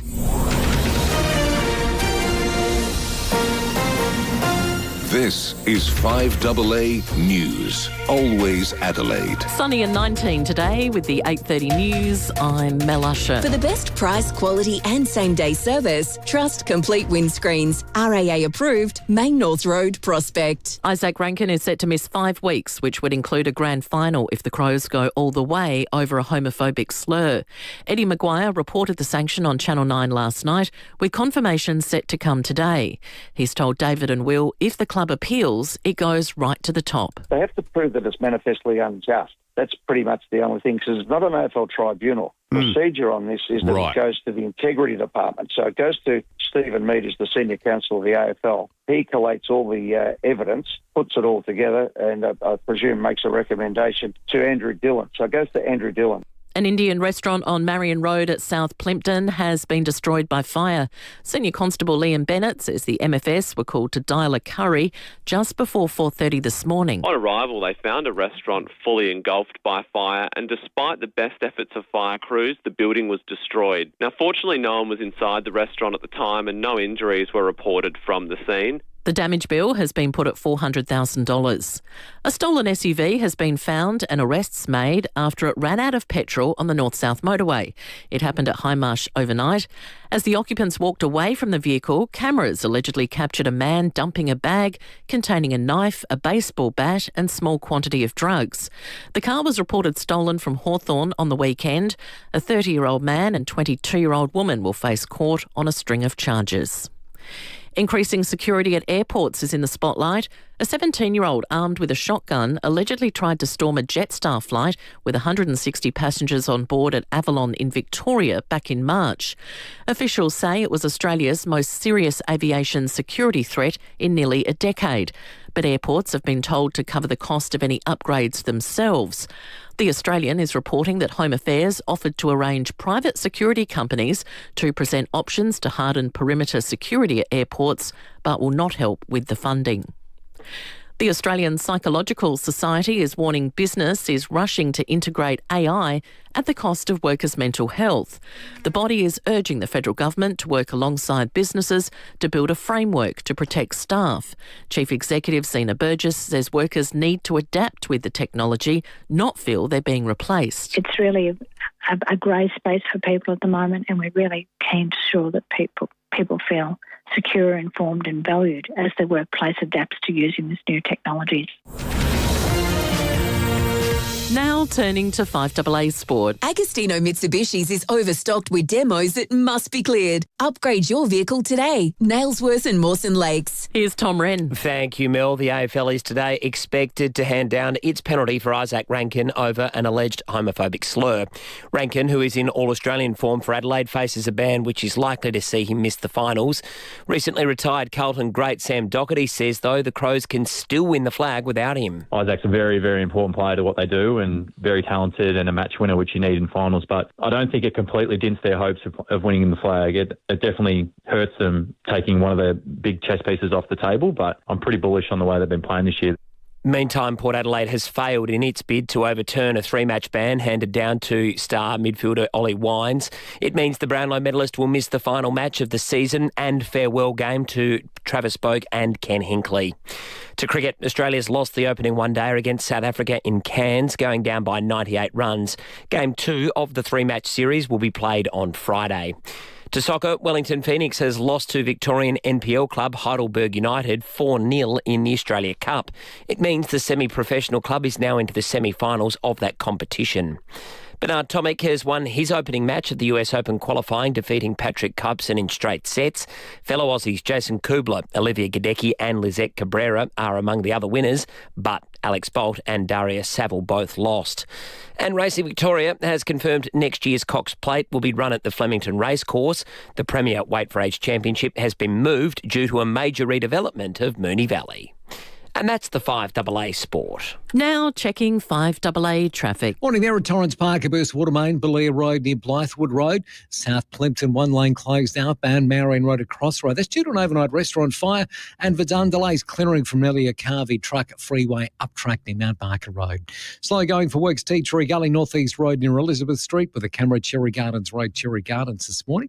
Enjoy 4 years complimentary servicing across the Mercedes AMG SUV range. Visit the four-day Mercedes AMG SUV event today and Saturday. T's and C's apply. Adelaide's most accurate traffic on 5AA. The 5AA forecast, 19 today and sunny, becoming cloudy tomorrow 20. Friday, partly cloudy 19, partly cloudy again Saturday and 16. Right now, it's 13 degrees on 5AA, always Adelaide.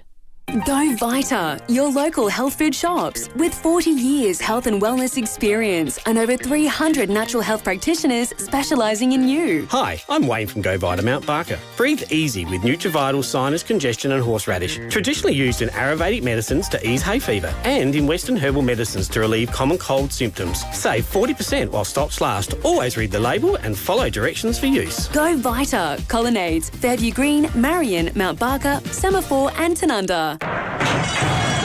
The BTR Excavations Balaclava Cup. SA's biggest country race day is back and it's going to be huge. Secure your marquee ticket. A range of amazing hospitality options available from just $55. Food, drinks and all the trackside action. Buses available from Adelaide, the Barossa and Clare. Pick your outfit. Get ready for a day of racing, fashion and fun. The Balaclava Cup, Wednesday, September 10. Book now. Search Balaclava Racing Club on Facebook or online.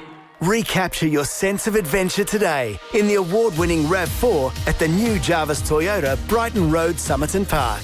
With class-leading safety as standard, enjoy improved fuel economy with RAV4's leading two-wheel drive or all-wheel drive hybrid electric models.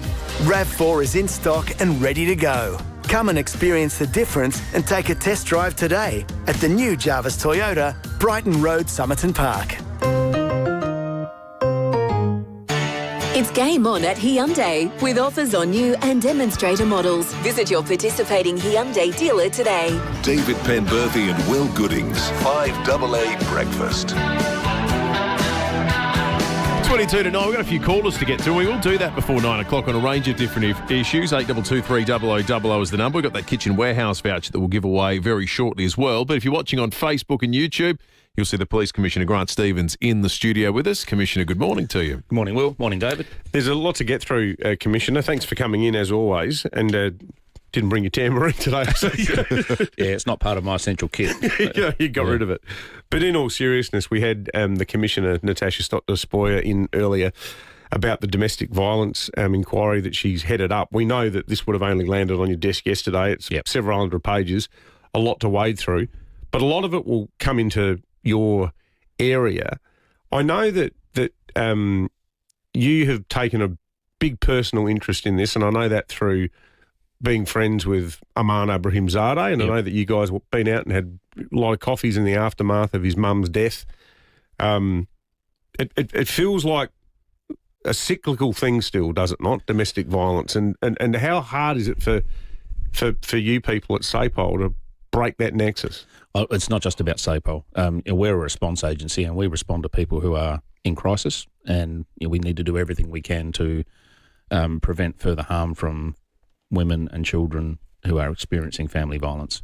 You go back to Arman's mum, Zara, being murdered as a result of a domestic violence situation, and at the time we were quite upfront about the fact that we think we could have done more for that family. That's not to say that we might have been able to prevent her death, but on reflection and reviewing our response, we knew we could do more. And since that time, over the last over 10 years, we've made substantial changes as to how we manage domestic violence incidents that we respond to. But I want to say that I think the outcomes of this Royal Commission provide us an opportunity to take another significant step forward in terms of making sure we're doing as much as we can, not just as a police service, but as a community, as other government agencies, to prevent domestic violence and respond appropriately when we get notification of these incidents. We know there are 14 recommendations that relate specifically to South Australia Police, and we're working through those now. But I think we're going to be affected by many more recommendations that will, require a multi-agency response or, involvement by police and other stakeholders to make sure people are being protected. I'm not sure if you can discuss it, but I was thinking about the very recent Bordertown case. Now, I know there's a review going on into that, but that would seem to, on the face of it, have a couple of unique features that go to some of the problems that that Natasha as Commissioner identified. One is cultural background, one is regional communities having reduced services. But one of the things in that seems to be that the guy clearly had done some pretty terrible stuff to his wife prior. Was there more that police could have done in that case too, do you think? Well, I'll go back to what you said at the very beginning of that commentary, is I really can't talk about that one because we are doing a review, and this is a natural response to any event like that. We look at our previous interactions with families to determine whether or not the police response to any past incidents was appropriate, whether there were things that should have been done by police. That is always something we examine when we're dealing with such a tragic domestic violence-related incident. That happens every single time. In a broad sense, can I ask, can the courts, is there a bigger role, a more emphatic role the courts can play in instances where an action happens that should be a big red flag but is treated as a bit of a meh moment by the courts? That's a hard question to answer, and I wouldn't want to sort of speculate on whether the courts could do more. I think any recommendations coming out of this that impact on the criminal justice system need to be closely looked at by our courts. It's one thing to remember is the courts can make orders and to restrict a person's ability to harm their family, but I think in the case of Zara Abrahimzadeh, the court orders that were in place at the time did nothing to stop him from killing his estranged wife. Pieces of paper can only do so much. It's a whole of government, it's a whole of community response that's needed to eliminate family and domestic violence, and it is a big challenge to eliminate it. And it's not that long ago that domestic violence was something that happened behind closed doors and people didn't talk about it. At least we're talking about it now. And this Royal Commission has, I think, shone a spotlight on some genuine opportunities for change that we need to examine. A host of those recommendations you've talked about go to the police role in being effectively the first people there when there is a domestic violence incident, what can be done and training and so forth. There's one in particular that goes to what happens when police officers are involved in domestic violence or the accused perpetrator of it, and it goes to establishing a separate pathway that people can report those accusations and incidents. Do you think there's merit in looking at that a little bit differently? Look, it's we call it blue on blue, where police officers in a relationship experience domestic violence. I'm confident that police officers who do come forward, and I understand there may be some resistance or reluctance by police officers to come forward and report that they're a victim of domestic violence, but I'll be confident that they'll be treated as the same way that we would treat any victim. But there are unique issues in the fact that, you know, both people come from the same workplace. There's the challenge that a police officer has as being seen as a victim of crime in a domestic violence situation. That can be a difficulty for people and prevent them from coming forward. So we're obviously going to have a look at that and see, you know, how we can support that recommendation going forward. There was a question on another matter that we wanted you to tease out with you that was we sort of discussed with our listeners a couple of days ago, and I tried to find the exact date, but I can't find it. But it came out of a story in the Advertiser with some details about random breath testing in South Australia, and compared us here in SA with other states. And the long and short of it was, we find more people guilty per capita than elsewhere, yet we do less testing per head of population than elsewhere, which would, on the face of it, seem to be an argument to do more testing. Why is that the case? I saw that article, and it's the first time I've seen that comparison between states where they break down the number of tests conducted per 100,000 of population. Never seen that before, and we're probably mid-range to low range in terms of that ratio, but our detection rate is much higher, and we're funded for about 500,000 tests a year. Obviously, they cost money to do. And we exceed that target every year. I think last year we did 535,000 tests. Our detection rate sits at around 0.8%. So that's around 1 in 100 people get detected for being under the influence of alcohol. And that detection rate is much higher than other jurisdictions. There are two types of testing. There's the targeted random testing where we are more selective about who we pull over to test, and we deploy our testing resources to areas where we believe we will get positive results. And then you have the static RBTs that people, shit themselves when they're coming up along, even if you haven't had a drink for 3 days and you see an RBT. You feel as guilty as sin. Break out the sweat. Both have their purpose. The targeted one actually targets people who we believe maybe, putting people's lives at risk by being under the influence of alcohol. The static RBTs are more of an educational thing because we pull over dozens or hundreds of cars, and the strike rate is incredibly low. So there's a message there to people that, we're out and about. You don't see as many of those nowadays because we're putting more effort into intelligence-based deployments. And there is also the reality that to take, 10, 12, 15 police officers away from other duties to stand on the side of the road on a Sunday morning to do that static RBT isn't the best use of our resources at times. So we try and find a balance there. But I think our strike rate shows that, we've got the balance right, and we're exceeding the number of tests that we're funded for every year. When you say targeted, Commissioner, does that suggest that SAPOL has stats around what are the drunkest parts of South Australia at certain times? Like, could it be that at 10 p.m. on a Saturday that setting up an RBT, and I'll throw a name out there, Port Augusta, for example, you might be like shooting fish in a barrel? 10 p.m. on a Saturday on West Terrace might be, based on intelligence, the best place for us to have our people doing testing. And don't forget, every single patrol car is a mobile random breath testing station. So if they do have the opportunity, they're observing people whose driving might be, just attract the attention of the police patrol, they can pull over for no reason and do an alcohol test and a drug test. But are there certain suburbs and towns where you go, we need to put more of them there? Our intelligence does give us locations that we should be focusing on based on previous apprehension rates, yes. Do you look across the border and see the amnesty for machetes and machete bins and go, that sounds like a great idea, we should do that here in South Australia? Well, we contemplated the concept of bins when the knife laws were changing in South Australia. It has always been the case that if you have a prohibited weapon in South Australia, you can hand it into a police station with no consequence. But with the introduction of machetes and swords as prohibited weapons, we've used this opportunity to remind people that you can hand these things in. Instead of going for the bins, because you can hand them in at any time, as long as the purpose for carrying it is to take it to a police station, we've opted for the opportunity for people to walk into a police station, hand over their prohibited weapon without having to give their name and address. We're doing that for 3 months. any other time, if you come into a police station with a prohibited weapon, we'll need to take your details so we can record it on our property system. So we've taken this shortcut approach to make it easier for people to hand in their weapons. And since we've done that, I think it was since the 1st of July, we've had something like 1,600 knives and swords handed in across our police stations. Wow, really? Yeah, it's amazing. And then another, what happens to them? They're being destroyed. And there's another like 350 other prohibited weapons that have been handed in because of the ability for us to remind people that you do have the ability to hand these things in, and at the moment you don't have to give your name and address.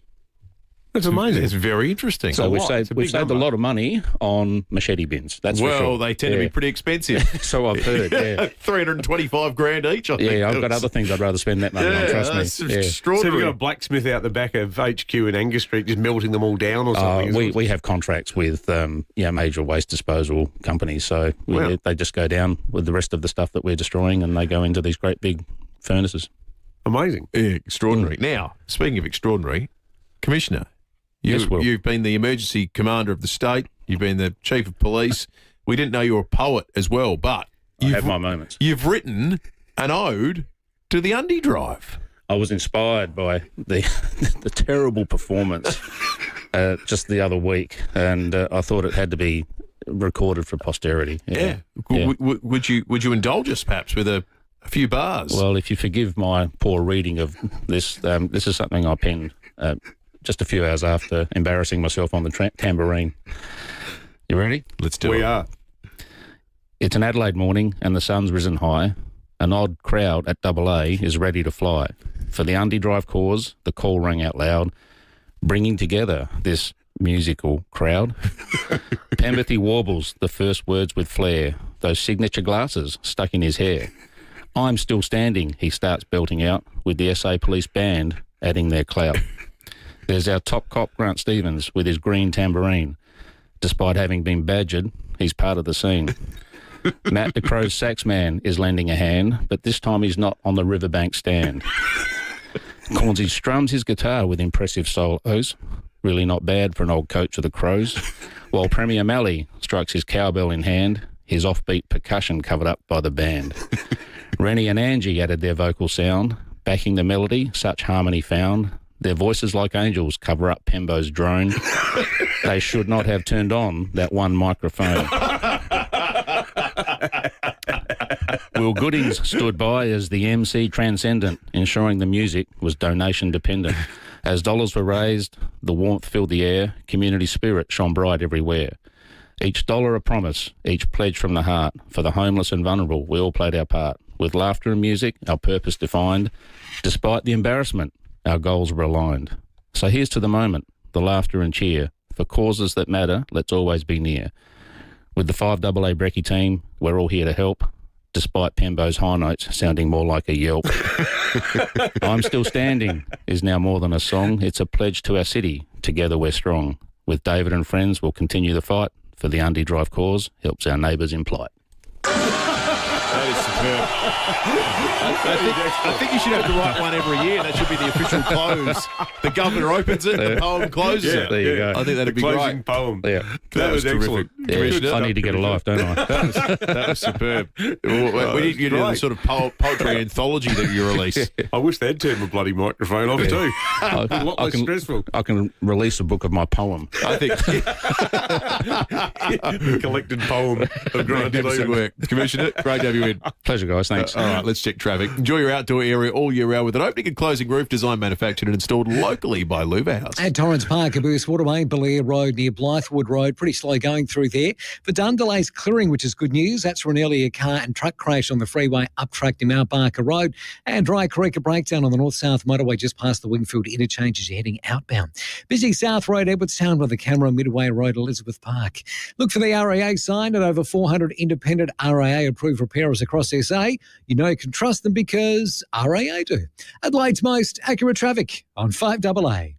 With 90% of brain development occurring by age 5, starting learning earlier builds a stronger foundation for life. That's why we're rolling out 3-year-old preschool from 2026. Learn more at flyingstart.sa.gov.au. A message from the Government of South Australia. Why would you buy a ticket in the Hospital Research Foundation Home Lottery? Because the $4.6 million grand prize in Walkerville is next level. Because you could also win luxury cars, worldwide holidays, and $500,000 cash. Because your ticket supports life-changing healthcare right here in South Australia. Get your tickets now at homelottery.com.au. Licence M14784. Your old hot water system can drive as much as 40% of your energy bill. Fortunately, you can upgrade to something that's 70% cheaper to run thanks to Right Price. They're the leaders in heat pumps and installation. Now's the time to upgrade and save money on a more efficient hot water system and take advantage of government incentives and free installation. Reduce your energy costs today with a heat pump from Right Price. Make the switch with Right Price Hot Water. At Right Price, heating and cooling, you can get the price right at Right Price. It's on now. Wayville Hyundai's demo clearance. Every demo has been priced to clear. That means a huge in-stock range, big savings, and ready to drive away. Change the way you Hyundai at Wayville Hyundai. Visit wayvillehyundai.com.au. Tired of rising power bills? What if you could eliminate power bills forever? With NRG Solar, the new cheaper home batteries program gives eligible homes and businesses up to 30% off the cost of a new home battery, saving you thousands. NRG Solar has the know-how to help you claim the rebate and design a system that delivers real long-term value.